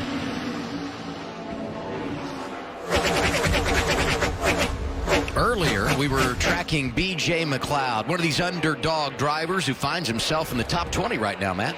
Well, I think when you look at the gentleman sitting next to you in the booth, Clint Boyer, I know your hero always was Dale Earnhardt Sr., and it's hard not to have Bob Keselowski and his journeyman passion to keep digging, Brad, to have as your hero. But if you're B.J. McLeod and you grew up in Florida, there's one guy that you migrate to, and you're even more fortunate to have as a driver coach when you're starting out, and that's Gary Hot Shoe Ballou. One of the things that he told B.J. McLeod, you just have to race smart. Do the best you can with what you have to keep on digging. It's a lot like poker. As long as you have a chip on the table, you're still in the game. 38 years ago Thursday, he scored his best career finish here at Daytona, did Hot Shoe Ballou. And B.J. McLeod having a great run now, currently in the 18th position. Great story, Matt. He drives them. He owns them. His wife, Jessica, plays a huge role in his racing career. Just over 40 laps remaining at Daytona. They're lined up single file now, but they won't stay that way long.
Feel uninvited.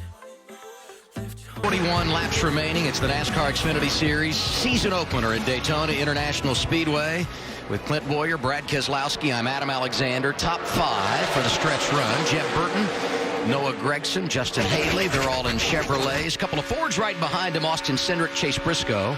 The first Toyota is Brandon Jones. Then you've got Allgaier, Josh Williams, Brandon Brown, and Michael Annett. And there's the coach in the Hall of Fame and hoping to see one of his drivers win here in the Xfinity Series for the first time since 2013.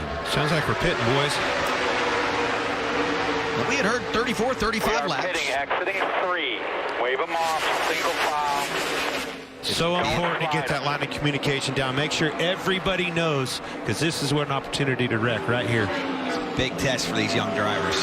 Cup drivers have enough hard times with this, and it looks like they're going to do it perfectly. Yep. Nice job, guys. We saw big problems here last year in the Daytona 500. That was perfection, Matt. And crew chiefs up and down pit road, Adam, telling their drivers, do not slide them. Look for a lot of fuel-only stops. The eight's engaged, waiting, he pulls it out, and he's away. Regan. The 7 car, Justin Allgaier, a much better pit stop this time. He didn't slide the tires, didn't overshoot his pit box. Fuel only. Everyone got onto pit road nicely. You can't speed in this situation. And now step number 3, blending back in and finding your way into the draft. Such an important part of the race right there. Do not speed. Do not lock your tires up coming onto pit road. Make sure you hit your marks. Get in the box. Get this thing full of fuel. Do not speed. Do not make a mistake. And like you said, get back together as soon as possible. Latch on and get this chain a-rolling. Timmy Hill coming down pit road. Got in nicely. Unfortunately, he's all by himself. So when he exits, no drafting help. That's difficult unless it just times out perfectly for him. He will be very lonely. Yeah, sometimes that can work out for you because everybody gets so cautious coming to pit road that you can have a good entry and exit. So we'll have to see how that plays out for him. But this really spread the field out, this whole sequence right here. And I got to be honest, guys, I'm a little bit shocked everybody pitted so early. The numbers we had said they can only go 35 laps on fuel. So either we didn't get great numbers and those crew chiefs lied to us. That's a shocker. Nah. Or these guys are really counting on cautions late in this race to get that fuel number back. The guys that pitted are being scored from 14th on back. The new leader is Alex LeBay. Ran full-time for Rookie of the Year a couple of years ago. He's from Quebec. Won the Penny Series Championship a few years ago, driving for Mario Goslin. He'd love to shock the world here today, but keep in mind he will have to pit along with a number of other drivers behind him that are yet to get their final stop in. And their teammates behind him. Second and third, that's Jesse Little in the 4. We mentioned B.J. McLeod in the 0. Driving for Johnny Davis. Definitely working together, working the strategy. Who knows what's going to happen? Those guys, that could work out for them. You know, so many things have to go right there. Have to make sure, as you said, Brad, you nailed it. This thing has to make it to the end. We're crunching this thing tight. You got to make sure you get that thing full. Who knows what's going to happen at the end of this? With 36 laps remaining, let's look at our Xfinity fastest laps of the day. Right now, top of the board, Ryan Sieg over 196 miles an hour. And Noah Gragson is on that list. He's one of those drivers that came down pit road at lap 81, and there you see him. He's leading the train, so he executed the plan perfectly. And when this cycles through, it likely will be that 9 car that's got this thing under control. To the point. These 5 cars here, if it cycles through with no yellows, yeah, good luck with that. But if it does do that, those 5 cars have control of this race. They fought very hard for it. But I got to be honest, I mean, this is really going out on a limb to be able to make it on fuel this far and no green-white checkers. So we'll have to see how it plays out. What's up, Regan? Well, I think when you look at that 9 car out front right now, Adam, that has been their plan all day long, was to do everything they could to get control of this race. They finally got control of it. Noah's been doing a very good job. His plan as a driver was to be very aggressive today. Crew Chief Dave Allen said he was going to let him do whatever he needed to do to get that car to the front when it came to drafting. On board with Chase Briscoe. He's 16th right now, but would be 3rd in line of that group that has already made a pit stop, and he's got drafting help behind him. The other Ford in this race, Austin Cindric. You know, when we get in that single file line running the outside, we have an opportunity to lift a little bit. You can get back to 50% throttle maybe and save some fuel. That's one thing we don't know, Brad, is how much they saved. Well, we know the leader can't. Yeah, the leader definitely can't. That is for sure. These cars draft quite a bit differently than the Cup cars. From what our team, Team Penske has a car in this series with Austin Cindric. And from what they've told me, these cars are more side draft than they are front to tail draft, which makes it harder to save fuel with these cars. This is that pack from second on back, going around Ross Chastain, who is a handful of laps down. 99 of Josh Bilicki. Behind him, the 78 of Vinnie Miller. Saw David Starr in that collection. And there's the race leader right now, Alex LeBay. Huge advantage in front of the field. 6 seconds in front of that group we just saw. The boss man answered you. I think Dale got a little sensitive on that one. I was wondering, did I nail my impression or not? I mean, I was trying to redneck it up a little bit, but so much fun to have, him I don't know about you, Brad. I mean, he's meant a great deal to your career, but I think he's done such a great job as he's come over and done broadcasting. A whole different perspective, and it's a lot of fun to be able to cut up with him. Well, we're just trying to lighten it up for you, Dale Jr. We know as a car owner how stressful watching Daytona must be for you, so he's going to drive. He's going to drive the 8 car when we come back to Florida next month at the Homestead Miami Speedway. How about the 9, Regan? Well, I just made my way down to the 9 pit box. Looked crew chief Dave Allen's right in the eyes. I said, "Are you good?" He said, "Absolutely. We're good for green, white, checkered if we need that as well." Matt? Keep an eye on the 98, Chase Briscoe. He told me a year ago that he hated speedway racing, but it was a conversation with Dale Earnhardt Jr. that changed his entire perspective and outlook. He went on the aggression. He felt like that type of style has really helped pay off for him. He's also noticed that the 8 of Jeb Burton is probably the best car out there. Spotter Stevie Reeves told him, just stay with the 8 until the end, and we'll get our shot. I agree with that. I've been telling you since the beginning, Jeb Burton in that 8 car is very fast. Save fuel, do you want me to?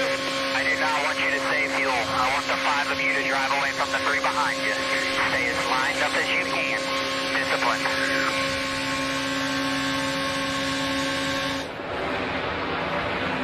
Here are the front runners, but we're starting to see more green flag pit stops. And as we know, everybody well within their window. 31 laps to go. You heard Regan Smith talking about the 9 of Noah Gragson. Dave Allen says they are good even if we go to overtime. And in this mix right here, Cesar Baccarella scored 5th. The Florida native spun early in this race, didn't get the benefit of a caution, kept it off the wall, made an unscheduled stop, had tires down. And he was 2 laps down. Yeah, 2 laps down, and now he's running in the top 5. 2 times he got the free pass, and here he is. I think it's important for the fans that might have just tuned into the race to understand that the top 10 cars are on a different pit strategy than the rest of the field. So the top 10 cars cannot make it to the distance as it stands right now on fuel. So we're going to see this lineup cycle a few more times. What would be your philosophy? Do you run it as far as you can, hoping that the caution comes out and you can make your pit stop under yellow? Or do you play some kind of game and come earlier before you would be forced to make a stop in regard to your fuel mileage? Well, I think those are definitely the options. There's no doubt. But the gamble is within those options, and obviously we're seeing both of those. The one thing that I'm seeing, look at the lap time difference. The Wolves are coming, boys. That Labatt, he's running a 48.07 leading this race. You look back to the boys coming 46.35. About a second and a half, a little over a second and a half, and they're only about 9 seconds back, so they're going to come fast. It's going to get real serious. Yeah, Noah Gragson 17 seconds off of race leader Alex Labbe, and Ryan Sieg, who is 10th in front of him on track, is 9 seconds back of the top spot. Copy. I said hypothetically, is the 19 a friend? Yes, if the 19 is going to be a friend. Here, he says he's going to be a friend. You never know until you know, but right now, he's a friend. That will be the lead pack. A couple of Chevrolets, a couple of Fords, and a Toyota. Will they work together? And when will the race leader pit? We know he has to come again. Watch it unfold as we go side by side.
I want to one day be able to win a race as an owner, but it's just going to take a long time to get there, and we're building it right. We've got the business model correct. Everything's being done correctly at the shop, and we've got a lot of good people surrounding us and a lot of good people supporting us. So I feel good about the future of our business. BJ McLeod really doing a nice job to grow his team, driving for Johnny Davis. He's got 3 other cars in the race today. From an owner's perspective, he and wife Jessica watching these competitors very closely. Right now he's 10th. He will have to pit again, and tracking him down, the guy in 11th who will not have to return to the pit lane. That's Noah Gragson in that 9 car, back behind him.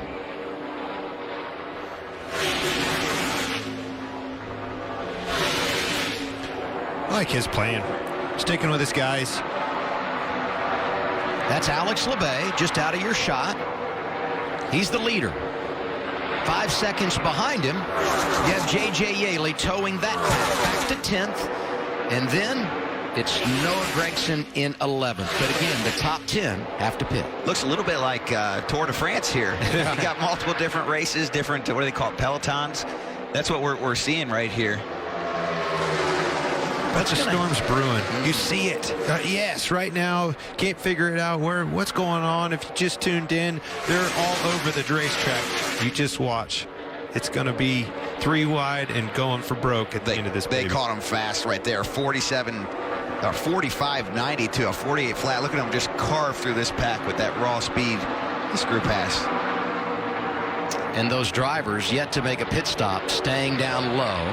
The ones that have already been down, led by Noah Gragson, running the wall through turns 3 and 4. In the back end of that, likely cycling out 5th when the pit stops happen, Brandon Jones, Matt. And his spotter, Stevie Reeves, was telling him, try to stay tucked up. They were going to reel in that group. When they started going side by side, you can see they're just blowing right past him. Jones, keep an eye on that 19. They feel pretty confident. 22 to go.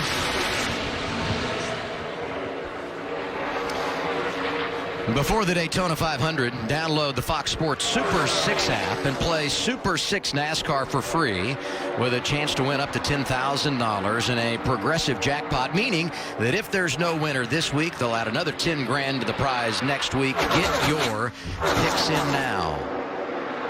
22 laps remaining. Alex LeBay continues to lead. Noah Gragson has brought that other group up to 3rd. Make it 2nd now. They're coming fast, Adam. They're catching him really, really fast, the 2nd pack.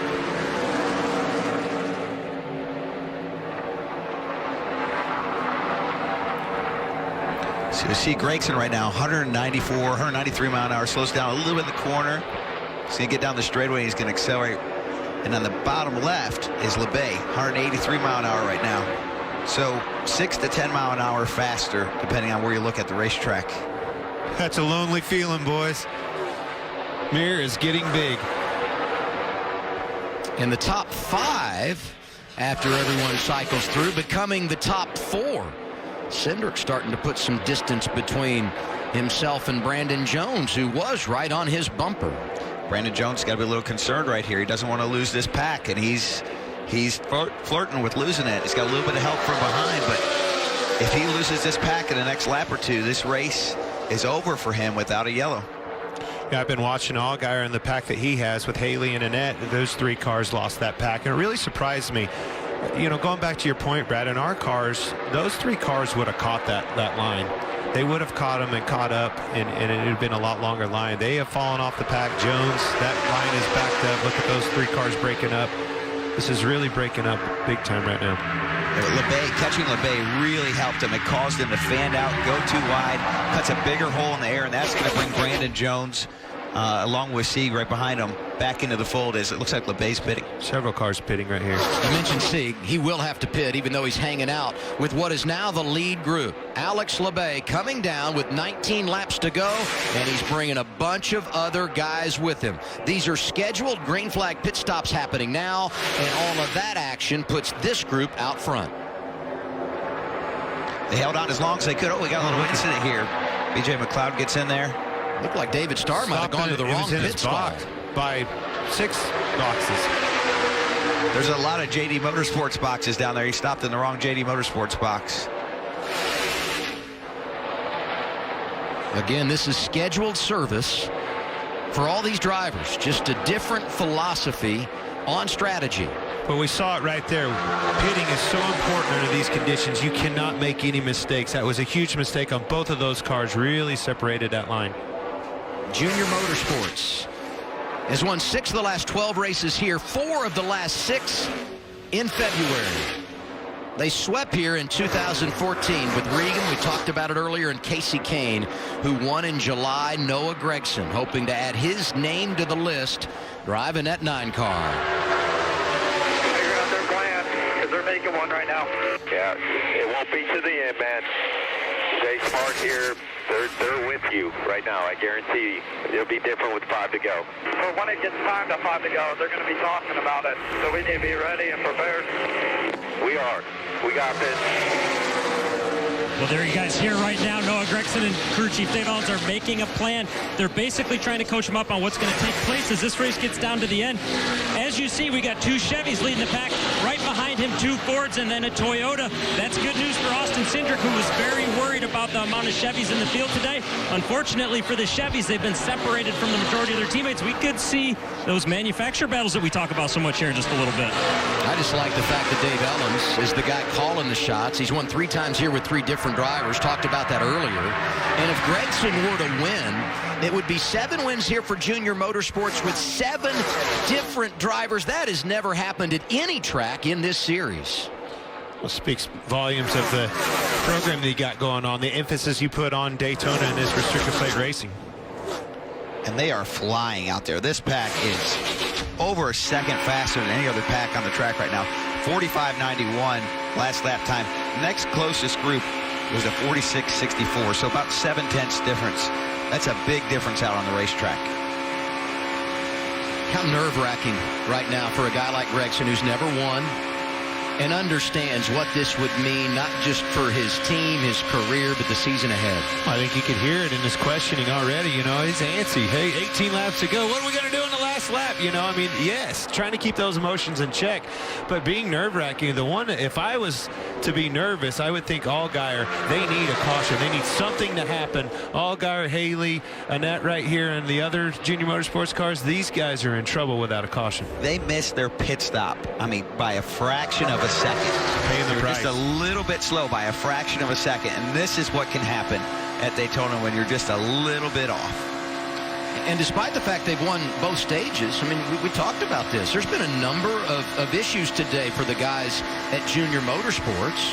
Allgaier in the pits, the spin for Annette, and then go out front. Noah Gragson got that speeding penalty early on. It's Daytona in February. This is the first race of the year. There's a lot of knocking the rust off, trying to get back in the swing of things, and all those pit things are all the gremlins, all the attrition on a long race like Daytona. It all comes down to mistakes.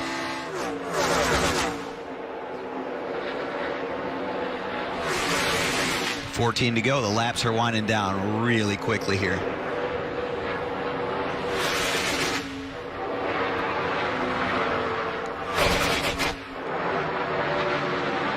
The two of you start to get a little anxious when we get to this point in the race? Yes, this is way too much time to think about it. I know it. If I'm this front 5, I've been thinking about what move I'm going to pull to finish this race now for 15, 20 minutes. Absolutely, and we're so used to being in the seat, right? It's not just slow, Adam. Things are happening fast, even though you're single file like this and it's, counting down laps, the heartbeat's going up, things are getting intense. You're getting, caution. Trouble. Here we go. Fifth caution of the day. Is that Allgaier? Allgaier's in it big time. Allgaier's involved. Saw Josh Balicki sitting down there on the infield grass off the corner. And this changes everything. In a big way. And Allgaier, who had never won here at Daytona coming in, a pair of runner-up finishes, is going to have to wait once again. And there's Justin Haley. Whole field back up together. This is also big for Ryan Sieg, who had not made his final pit stop yet. He can come in, get service under caution, and will restart with that lead pack. Huge opportunity for him. Huge opportunity for everybody that was behind JR, those cars, all of these guys. It's all game on. Oh, looks like maybe a flat tire. Something broke on this. Left rear or something. Yeah, that's Josh Palicki in the 99. Clearly something's broke. He was way out of control. Oh, no. Unreal. The 51 car checked up, which he should do. It just was too much. I don't know. They just didn't see it in time or something. They bear down on the 51 way too fast. Run right in the back of him. That was a big break for Michael Annette, too, who went high. Oh, man. Stay the top, checking up right in front of you. Whoa. Watch this guy, watch this guy. Sometimes it's better to be lucky than good, right? I mean, that was a combination of both, maybe. Man, I don't know. I just didn't see it. Yeah, I mean, this single car spins in front of you. You can't see all the way around the bank here. The banks here at Daytona, the Fox cameras are so amazing that you just can't truly appreciate them from a camera. You got to try to walk these banks to understand how steep they are.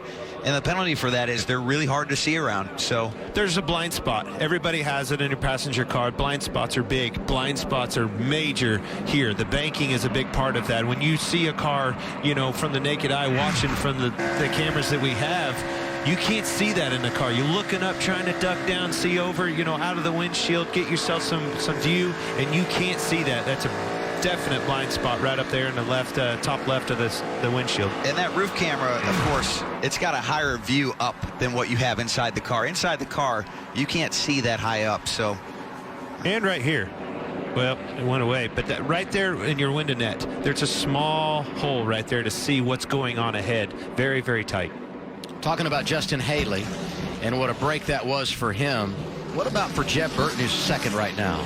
Still no, you know, we raced good all day, and I know it's going for the win, but no matter what, we don't need to do crazy blocks and wreck each other from a 1-2 finish if we can, you know. I will relay the message. So here, we're going to get a restart. If your Gregson is the race leader, I'm assuming you take the outside lane. Burton lets him in line so you can work together, right? Isn't that the thing to do here? You'd think so. I mean, there's two Chevys in the front, two Fords in the second row.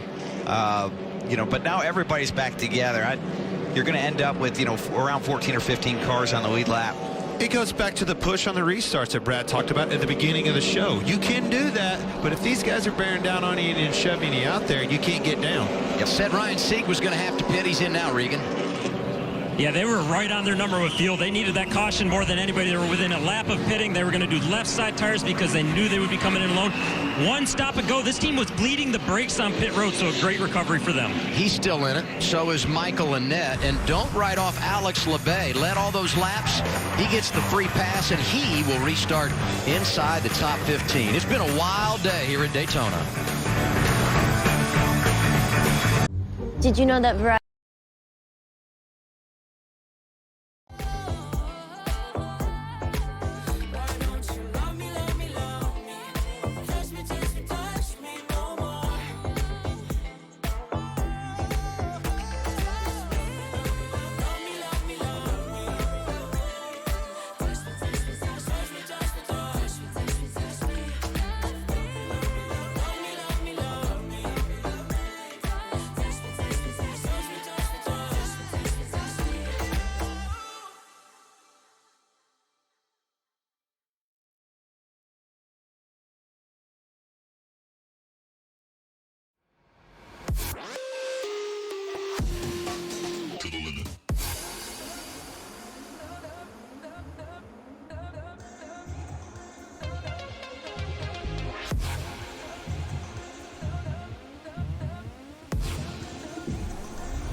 he wins, he's going to be fired up, but maybe not as much as his dad. He's going to be fired up too. I want a word interview so bad.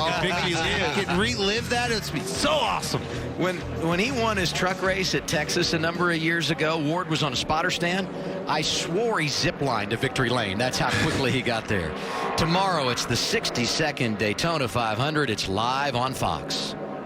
Every dream begins with a dreamer. Dale Earnhardt will win the Daytona 500. This is the race where legends are made. They've all envisioned hoisting this trophy. Whose lifelong dream will become a reality? It's the Great American Race. Coverage begins 11 a.m. Eastern. And that coverage will be right here on FS1 at 11. Over to Fox at 1. Green flag shortly after 2:30. And you two trying to win that big trophy for the very first time. Here, Brad. Let me help you. Yes. That guy. Wait. I don't want to circle myself. I think I'm just Look, messed right up. here. That guy. Man, I'm excited. The Daytona 500 Great American Race. Both of us are in it, and I think I ought to win. Yeah, I feel like we got a good shot at it. Right? You know, don't you think? I mean, why not? Yes. If these guys can run as well as they have without crashing, surely tomorrow we can do the same, right? We haven't done a very good job of it so far. The Clash wasn't very good, Adam. It was a our little best ugly product. at times. Wasn't our best product, but the 500 is going to be big day tomorrow. Lots of people here to see it. Always excited to race in front of a crowd like that. It gets you pumped up. Watching its Xfinity race gets me pumped up. Watching that truck race last night, man. I'm telling you, those guys were putting on a show. So to get our turn at it for the Great American Race, gosh, I want to win that baby. We're not done here. I mean, the finish that is in front of us could be spectacular. That's right. Oh, what do you mean could be? It's going to be. Looks like we're going to go back green with less than 7 laps to go. This ought to be interesting. And the race leader is Noah Gragson. The 98 would do a better job, but he's also going to be more apt to snake you. The 22, I think, is going to push. The car's probably not strong enough to get a good run on you. He's got the 11 behind him. That should be a pretty good pusher. Very good speedway guy. And then he would have the 39 behind him. So we'd be 3 out of 4 would be Chevys. That's a lot to process right there for a young driver. It is. But that's all the coulda, woulda, shoulda, right? I mean, those are all the scenarios. You're right. And this is a perfect scenario. Do this, find this guy. Trying to figure out that winning combination is something that you try to put on paper, but as soon as it materializes, as soon as they draw the green flag, everything changes, and then you got to be able to react quick. You and the spotter. Was it Mike Tyson used to say everybody has a plan until they get in the ring? Until they get punched in the mouth. I think was anybody that got in the ring with Mike Tyson, that was a terrible plan to begin with. So. Well, that's where we're at in Daytona. Everybody here has a plan until they drop the green on this restart. And you saw it. 7 of the top 10 on this restart have never won an Xfinity Series race.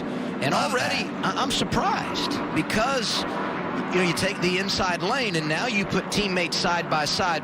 To me, maybe not, but does this make it more difficult to work together on this restart? It's going to, absolutely. But I think one of the things they have going for them, Adam, is that there's more behind them, right? Before it was just a pack of 5, 6 cars if you count Sieg. Now there's going to be close to 15 cars all on the lead lap. Those cars are going to find them. And they'll have a few more friends, I think, but not a lot of laps left. No, 8 to go, coming to 7 to go. This is the big time. This is the money on the line. All bets are off. All friendship is off. We've heard about all this. Is he going to be my friend? Is he going to push me? All that's out the window, boys. All Junior Motorsports front row. Their teammate Justin Allgaier, a part of that last crash, went to the care center. He has been released. 7 laps remaining. When we return to the green flag, 2 Chevys, 2 Fords, and a Toyota, your top 5. Is this going to be the old okie dokie here, Brad? Your teammate spoke up? It's going to be a sight. Good push on the bottom right here. Chase Briscoe on Noah Gragson. Let's see if that can push him to the lead. You heard Dave Allen saying exactly that he thought Chase Briscoe could push really well. That's exactly what's going to happen. He's going to clear for the lead. Can't lock be careful to lock bumpers. That's exactly what I was going to say. Get off him here. Yep. Oh, he got off him. He's going to make a pass for the lead. Briscoe pushed him out. and then looks for position, and he's got it. 98 to the point. Can he clear? Yes. Comes up right in front of Gregson. Oh, wreck. And we got trouble. That's Jeff Burton. Austin Cindric around. A lot of great cars right here. Oh, no. Big hits, too. We didn't have a big one in this race 1 year ago. That's inside 10 to go at Daytona. Yeah, That's all you can say about that. Pushing back and forth on a restart. Bad things happen. You saw Briscoe pull up, big block for the lead there. He got squirrely. I thought he was going to get turned around, and unfortunately it was back a little bit farther back. Lots of tore up cars right here. Team Penske going to remain winless. Such a great day for Jeb Burton. Did a great job leading the first stage, was up front all day long. It's unfortunate it ends like this. Good to see the window net is down for Austin Cindric, and we understand that's the case for every driver involved in this accident. That's an indication to safety workers that those drivers are okay. Looks like only 8 or 9 of our top cars might have survived this here. But look what it did. Look at the difference it made for Justin Haley, for a Harrison Burton, the 20 car that's back into this thing. Jones, Gregson, Briscoe, this is going to be a finish. Lots of cleanup, though. Looks like there's going to be a red flag. Yep, coming to a slow speed on the back straightaway. They will stop. And it looks like we are going to go under the red flag. This happened right towards the front of the pack in the top 2 or 3 rows. I'll have to get a look at the replay and see what caused it. Blimp cam maybe going to give us a great showing. I'm really a huge push here with a big move for. Look at how sideways Gregson was right there. Move to the inside and then watch the 8 car as he gets to them, the 22. So the 8's going to push the 9. The 22 is going to catch up to the 98 8. comes up and blocks and stacks him up right here. 22 gets in the back of the 8, knocks him down. The rest is history. Just kind of one of those stack ups. But it's a block. A block stacked him up and created that, but that block was a necessity. If the 98 of Chase Briscoe wouldn't have moved up and slowed down the momentum, he would have been passed right there. Where is the balance on that, Brad? That's a conversation that's been a focal point all week long. Yeah, I mean, you're going to continue to see this. And, you know, part of it is, you know, these cars can take pushes, but as it works its way back, that energy works its way back, as it did here, the 8 car couldn't take a push. He was already lifting and slowing down. Then he got hit from the back. Car's already light. Instantly turns him around. It's just, you know, to me, that's just one of them racing deals. There are some blocks that I think are bad blocks. I don't think that was a terrible block. He made one move, and it just all stacked up. You know, one thing I saw, he didn't quite get all the way up in front of him. It was like he was trying to figure out, do I get up there? Do I not? Am I clear? You know, it was like he didn't trust his instinct or the spotter telling him didn't quite get all the way up. Any of this related to inexperience as we go on board with Jeff Burton? There we go. Okay, nose got room. The 9 car was moving around a lot right there. There you go. Still inside.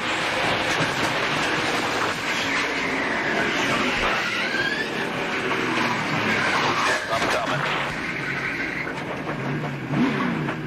Accordion effect. That's all there is to it. There's nothing you can do about it. That was just 11. Wow, nice job, Justin Haley. Thread the needle twice in a row. 2 big wrecks. He's just barely made it through. Put teammates pushing behind you on the outside now. Outside. You're clear. Coming back outside. All right, Got a wreck behind you. Keep digging here. And poor Austin Cindric, you know, he didn't even see it, landed right in his lap. Put him out of the race. I might have changed my mind a little bit after seeing that replay, Clint. It looks like the 98 was a little slow on the move. Yeah, for sure. And you're going to agree with me, Brad. Yeah, after seeing that replay off the bumper cam of the 98, it looks like it was just a little bit slow on the move, and that caused a bigger stack up than what the field could take. Well, you could tell he wasn't sure. I don't know if it was a spotter communication, probably not. The line was definitely coming. He was just didn't quite get all the way up there square with them. Let's listen in on Team 98. Chase Briscoe will be the race leader.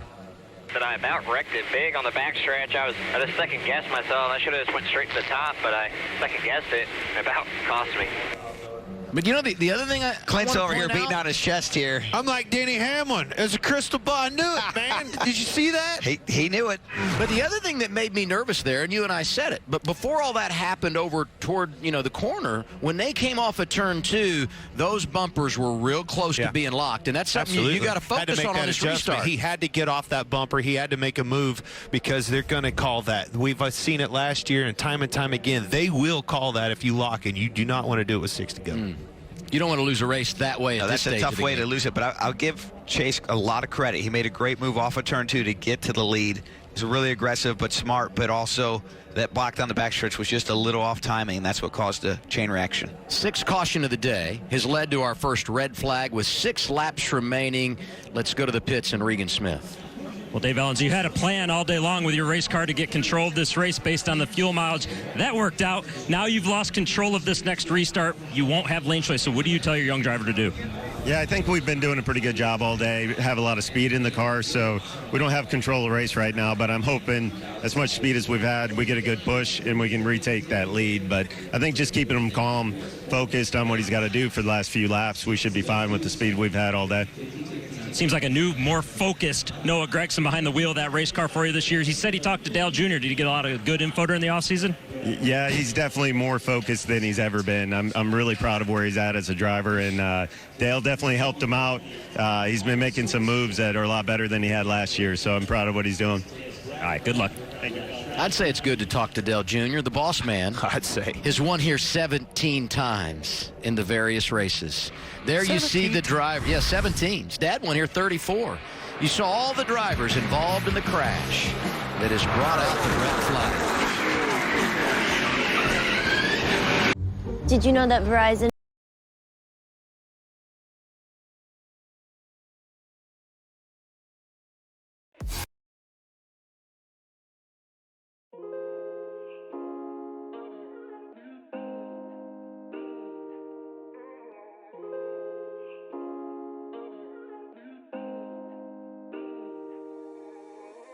When you dream, do you see beautiful rays of light shimmering, guiding you through the night?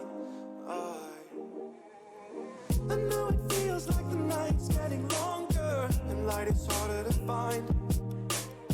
I promise I'll always be there, I'll remind you when you close your eyes. If they send for me tomorrow, even if I leave right now, you'll find comfort there in knowing whenever in doubt, you can find me when the lights turn out. When the lights turn out.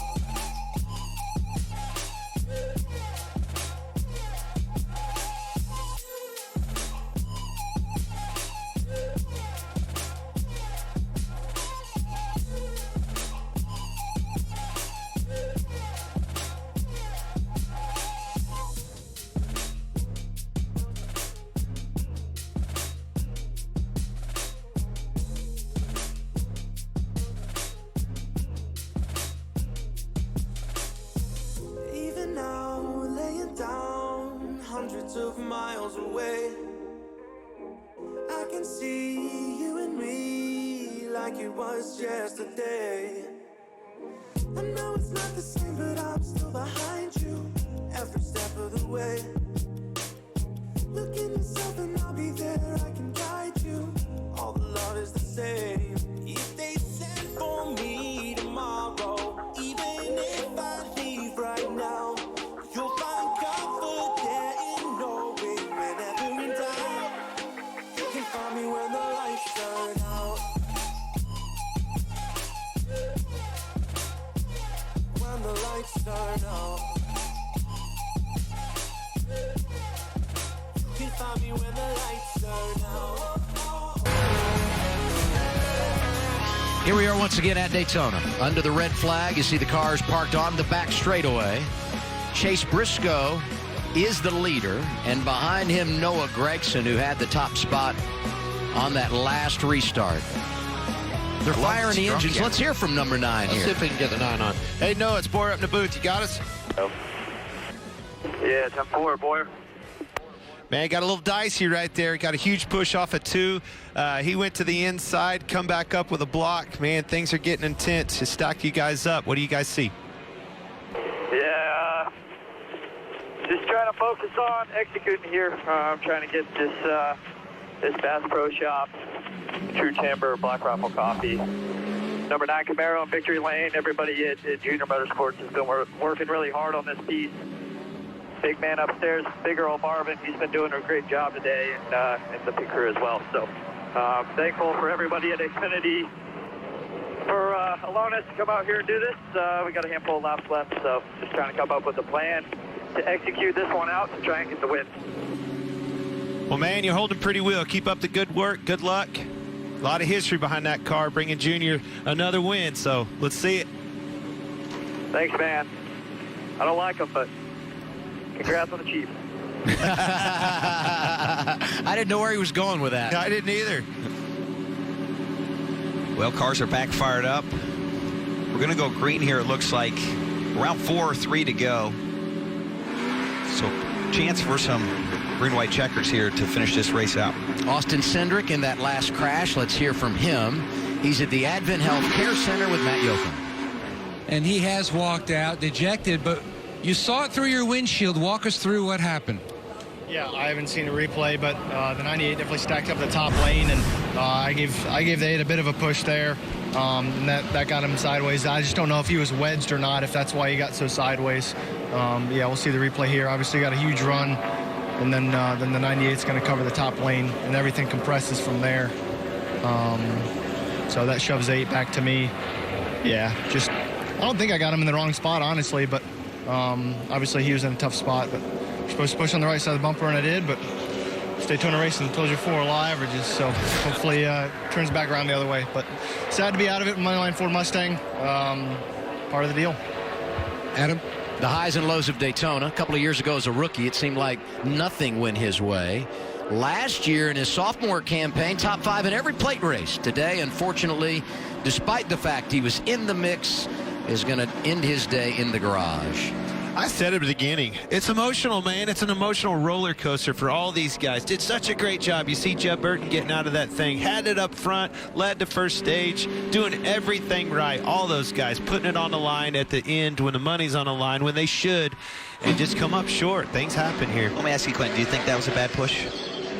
A bad push? Yeah. It looked like he was pretty square on the car in front of him. I don't think, I think he led to that, but no, it wasn't a bad push. I think it just compressed, and I don't think he turned him around or anything. It was a situational thing. The 98 did what he needed to do to try to win the race and stay in the lead and stay in control of this race.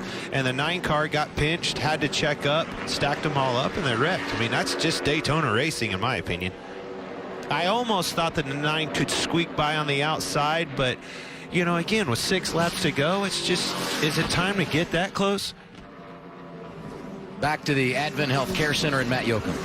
And Brett Moffitt has also walked out. And Clint Boyer said this is just Daytona racing, but it certainly is. So many moves at the end there.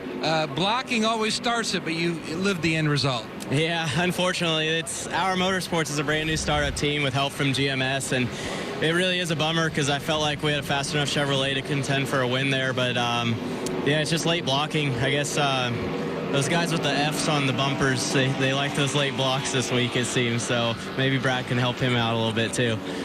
All right, thanks, Brett. He was trying to help you there. He was Brad. trying to help me. I think he was actually telling the point. The late blocks are the tough ones, right? They're the ones that stack everyone up. I always kind of say if you're going to block, if you're going to be a bear, be a grizzly. If you're going to block. It's the kind of uncertain blocks that really seem to cause these types of accidents. Yeah, and that's exactly what happened there. It was just a little bit of uncertainty, and it stacked them up.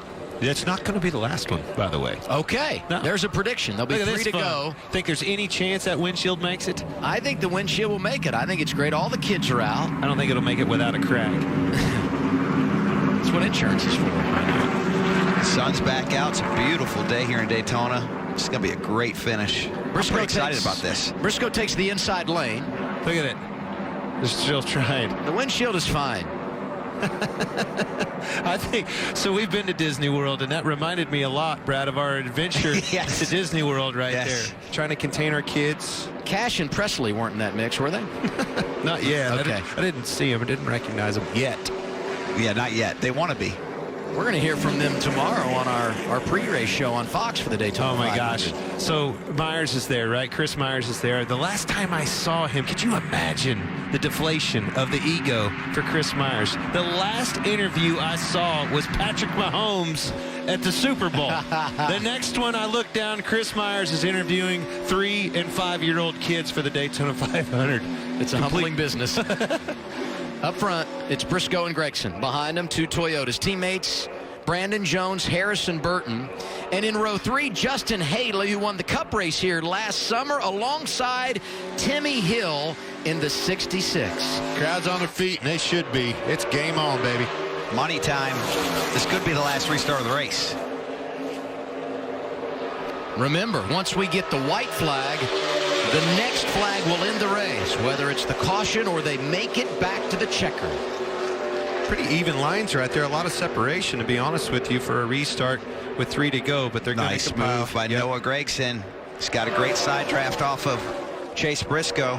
And a lot of help with Harrison Burton. Some good cars right there. The bottom line is definitely broke up. Briscoe coming back in that inside lane. Drafting help from Brandon Jones. Top is a little stronger here. You see 4 cars versus 3. A little bit of help coming from behind. Alex LeBay, the Canadian, in that mix. 4th car back in the top row. Off of turn 4. 2 to go this time by. They continue side by side. Bottom lane is definitely forming quick. Briscoe led that lap. Boy, if they keep at it like this, this is going to be a dead even finish. Somebody will be in the middle. A lot of side drafting right here. I'm really surprised how much separation there is in the cars. I know it won't last long. You're going to see a lot of side drafting, some set. Next time around, we'll see the white flag. Chase Briscoe doing a great job covering the move on the 19 of Brandon Jones, but now the top is really strong. Brandon Jones is really struggling to stay on Chase Briscoe. Gregson got that push. Look at Timmy Hill with a big push on the 20. Harrison Burton, he's going to have a big run right here. 9 leading as we come back to the white flag. But here comes the 20 of Harrison Burton. Across the start-finish line, 1 lap to go, sponsored by Credit One Bank. This is where I feel like you got to get to the lead. You never know if that caution's going to come out. You see Harrison Burton go down to the bottom. I feel like, look at Gregson. He's way out front. He's way out there. Yep. Big push coming from Timmy Hill. Timmy Hill, this is incredible. What a Cinderella story it would be if he won this thing. Man, he didn't stay on. He's got a chance at it. There's not a lot of energy right now. They need to reform. There's your wreck. And there's a crash. Very wreck I was telling you about. Will we keep the green out or will they throw the caution? No caution yet for now. They're racing back. Gregson leads. Yellow is out. They're coming off of turn 4. There's the caution flag. It's over at Daytona. First career victory for Noah Gregson. At Junior Motorsports, great job. I'll tell you what, he drove a great race, guys. The move he made there on Chase Briscoe, back to the top, down to get those side drafts, really organized his lane and helped. That was a really, really nice job by Timmy Hill, 3rd place. You see the pushes that he was giving Harris Burton. Man, I'm telling you, that was materializing to be wild off of turn 4. Junior Motorsports has now won 5 of the last 7 races. Slow down. Here at Daytona in February. And Noah Gregson becomes the 7th different driver to win for Dale Earnhardt Jr. That's a record. So many things have to happen to overcome and to be able to punch through to get in victory lane. All the attrition, staying out of these wrecks, survival, we talked about at the beginning, pushing, blocking, all those things. He overcome all of them to be the victor. And when I say a 7th different driver, I'm talking about at one track. Let's take a look at this last wreck that caused us to end before we got to the start-finish line. Michael Nett's going to get caught up in here, maybe from a push from behind. Everyone's going to push. It's the last lap, and it turns him around. Yep. Very similar to what we saw on the wreck right before this with Austin Cindric and Jeb Burton. Did get a report all the window nets are down for those drivers involved on the back straightaway. I was really surprised that the lines, there was a lot of separation for the end of the race like that, even coming down. And it all started from the drop of the green flag right there on the restart. They just weren't bunched up and tight the way I thought they would be. Let's get a replay from our drone. Look at this.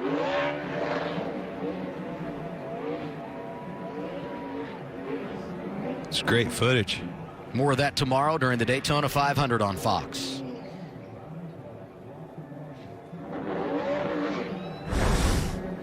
Noah Gragson, this is a statement win for him. And we talked about who we think is going to step up to replace the big three. But if you're going to be one of those guys, you got to go win. He's done that here today at Daytona, the biggest stage for this series in our sport, and he earned it today.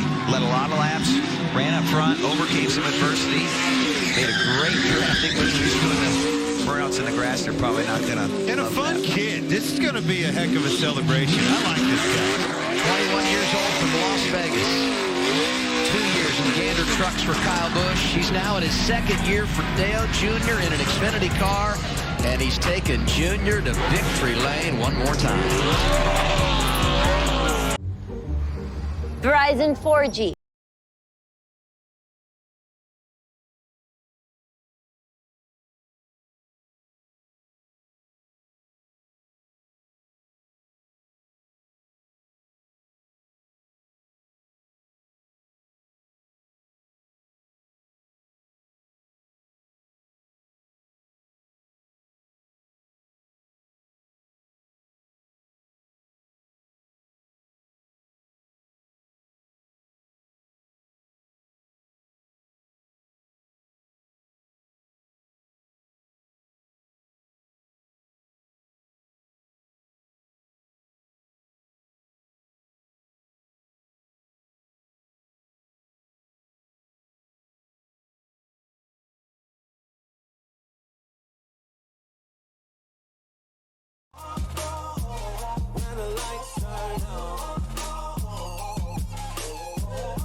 Find your way into this wonderland.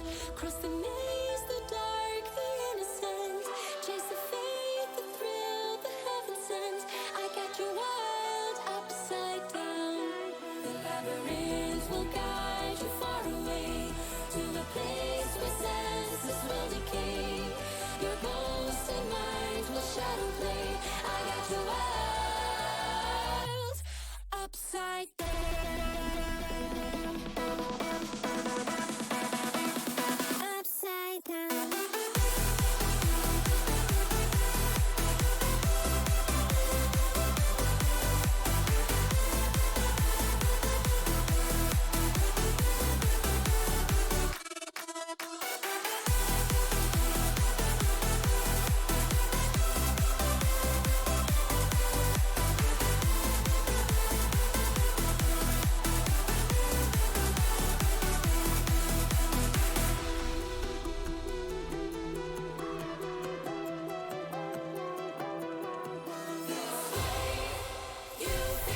We said today we might just meet NASCAR's big superstar, and perhaps we have.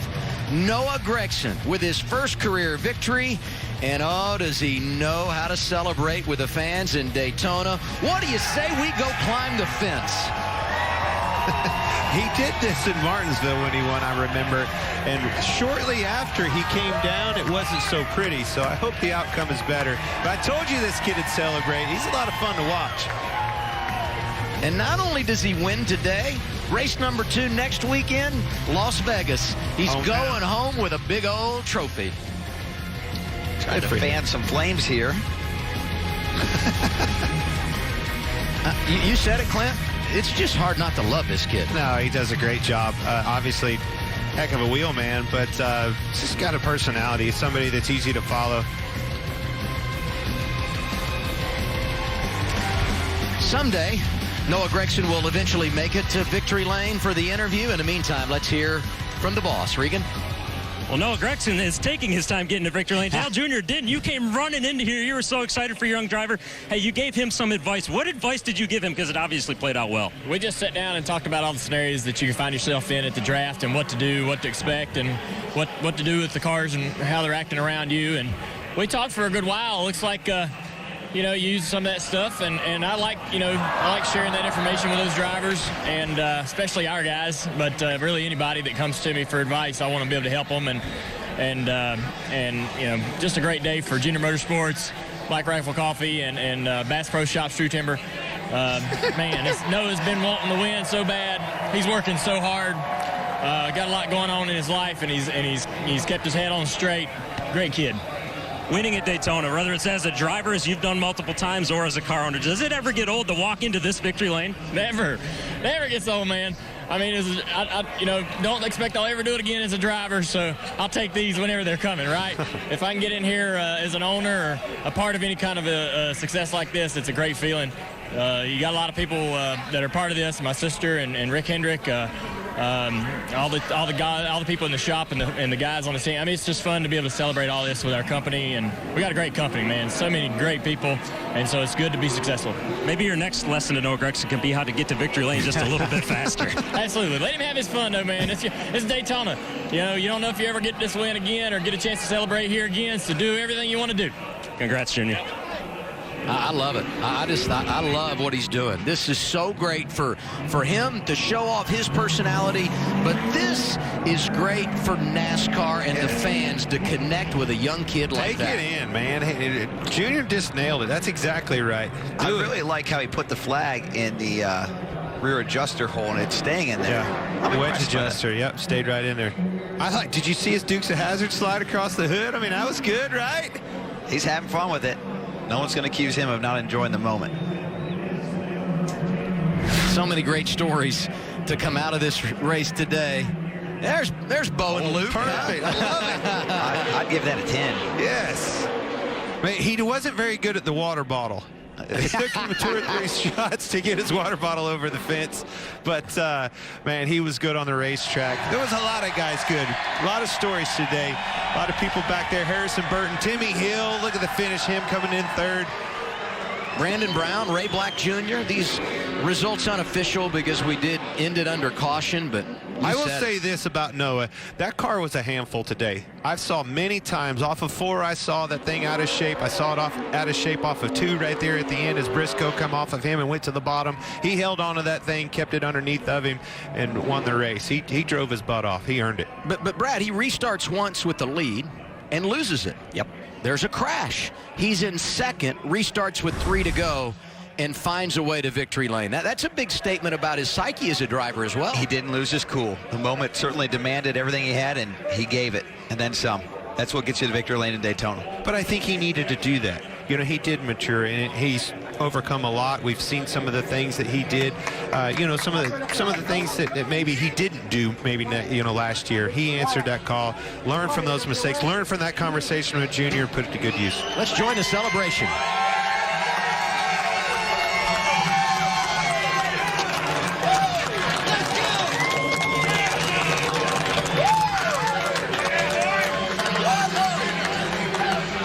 Gregson climbs from this car victorious. Noah, 37 career starts. Your first win comes in the biggest scene of all of them. It's at Daytona.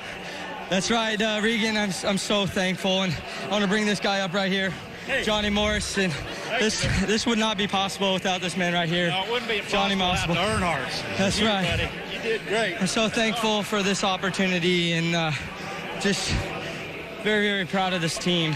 Everybody from Junior Motorsports, this 9 team, everybody who works in the Fab Shop, Hendrick Motorsports, for just allowing this to happen. The power was awesome. Thank you to Hendrick Power, Hendrick Engines. Man, I'm speechless right now, Regan. I didn't think this would come, but there's so many people who made this possible for me.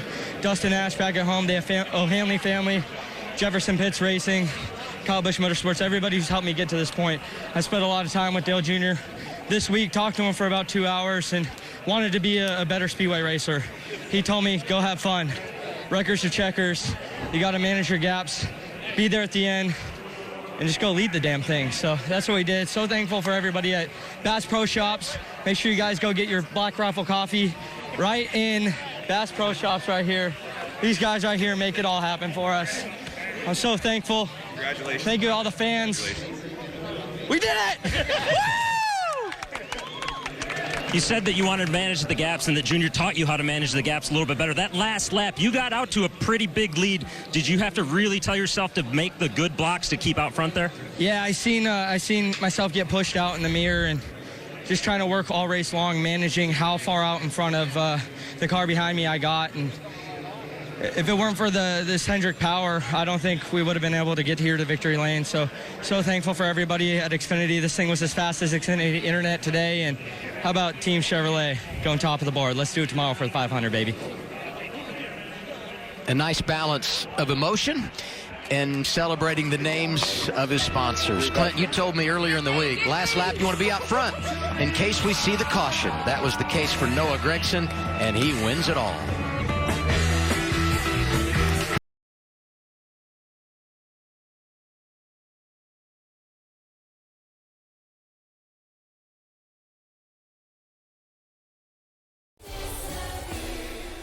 Find your way into this wonderland.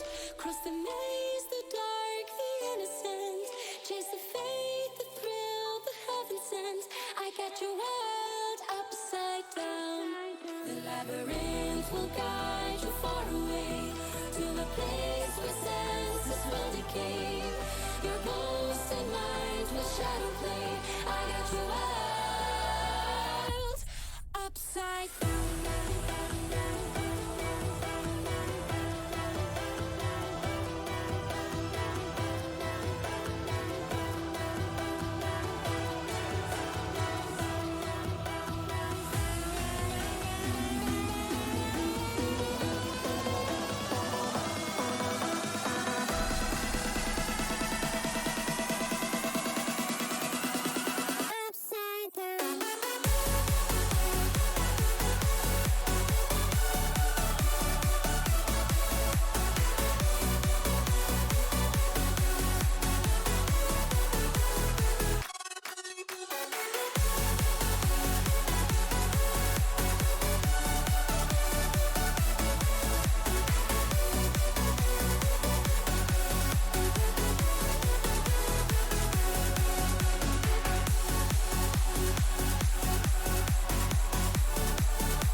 Thoughts get thrown around, but we keep going on believing, and on till we're all cried out, 'cause we don't feel like throwing it all away.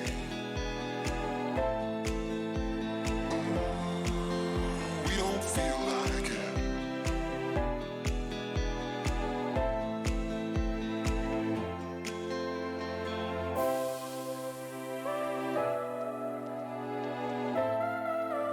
We're 2 for 2 at Daytona. Last night, an incredible finish for the Gander trucks.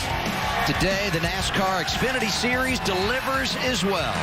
And when the smoke cleared, even though the fire was still burning, the day belonged to Noah Gragson, who's a winner for the first time. And something tells me the celebration, it's just beginning. Final thoughts on what was a great day, guys. Well, I saw a lot of good racing, a lot of hard racing, right? Restarts, as you talked about, survival that we talked about at the beginning of the show. But you sit there and you see Johnny Morris and Victory Lane, Black Rifle Coffee. I know that's a new sponsor. That's what this sport's all about, bringing new people to our sport. And look at that guy. Took a chance on Noah, is over there celebrating in Victory Lane with his first ever race. Pretty cool story. Along with the Earnhardt family. Gosh, I don't know what it is about Daytona and the Earnhardt family, but they know how to win here. My goodness, it seems like every time we come here for one of these Xfinity races, the Junior Motorsports cars are either in contention or park in Victory Lane at the end of the day. Here they are again. Dale Jr. takes a chance on a young kid. Noah Gragson delivers. Reminds me of a storyline from years ago when you got a call from Dale Jr. Yeah, and Noah's got a great opportunity in front of him. Like we said earlier, someone has to step up and take over this Xfinity Series. The top 3 drivers have all graduated to Cup. It's your turn, Noah Gragson, and you stepped up. You both won championships here. It's worked out for you. Good luck tomorrow in the Great American Race. We'll probably see you both on the pre-race, and we'll see you again soon in the broadcast booth, okay? Looking forward to it. Yes, sir. All right, Shannon? Thank you so much, Adam. Yes, good luck tomorrow, Clint and Brad. And if you guys do win, I want to see you celebrate just the same way that Noah Gragson did, out there for as long as he did. Have you ever seen a celebration like that? That's exactly what our sport needs right there. I mean, I hope a lot of our Cup stars were watching that. I mean, and it's sincere. It's not a put-on. We interviewed him in the pre-race, and what you see is what you get with Noah Gragson. Absolutely. Love it. It's turning into a fan favorite, right? Really kind of giving the fans exactly what they want. We were wondering who was going to step out of the shadow of the big 3. He has separated himself, at least in this race. I know it's really early, but what kind of statement does this make for him? Well, I mean, one, you essentially have punched your ticket for the playoffs, and here we're just at race 1. We know we have a lot of racing left in the rest of the regular season, but we talked to him in the pre-race, Shannon, as I mentioned, and you just felt like that the confidence is there. And I think he and Dave Ellens, remember, Dave Ellens was the crew chief that won the championship with Tyler Reddick back in 2018, that you could see at the end of last year, they just kept getting closer and closer and closer. Yeah, it took 37 races, but no longer is he close. He's been to Victory Lane. I'm going to pat myself on the back, too. You did pick him. You did. I got to give you that. Another guy who had a good day, Harrison Burton. He is with Matt Yoakum. Well, Daytona is certainly special for everyone, but boy, what a great way to debut with this team with a second-place finish. Yeah, absolutely. Not as great as it could have been, which is unfortunate. There was a couple times where we almost got wrecked, and we kind of barely squeaked out of it, so I know I had John Andretti kind of over my shoulder watching me for that. That was really cool. There's a couple times this weekend in general where he, blew a tire in practice and somehow didn't wreck, so had a lot of help there from him. Sorry, I wish I could have won it. Our Dex Imaging guys really worked their butts off to make this car really fast, and even with damage, we had a really, really good car. So proud of our guys, proud of our hard work. Hopefully soon we can put the Super in Victory Lane, though, and finish the deal. Incredible run. Thanks so much. Future looks bright for that kid right there. It certainly does. A great way to start the season. I want to give a shout out to Timmy Hill in the 60-16. Finished 3rd. Had those inspection issues. Lost his crew chief. Started the race. Negative points. Great run to come home with the top 5. Let's switch gears and look ahead to tomorrow, the Daytona 500. We've had 2 great finishes. What do we expect? I think we expect the unexpected. There's no clear-cut favorite. I would say blocking is going to be of a plenty. It may be calm, but when they hear 15 to go, the wires will start sparking inside those helmets. Oh, my goodness. We've had such a great speed week so far, and it all leads up to the Daytona 500, which, of course, is tomorrow. We will be back here starting at 11 a.m. tomorrow to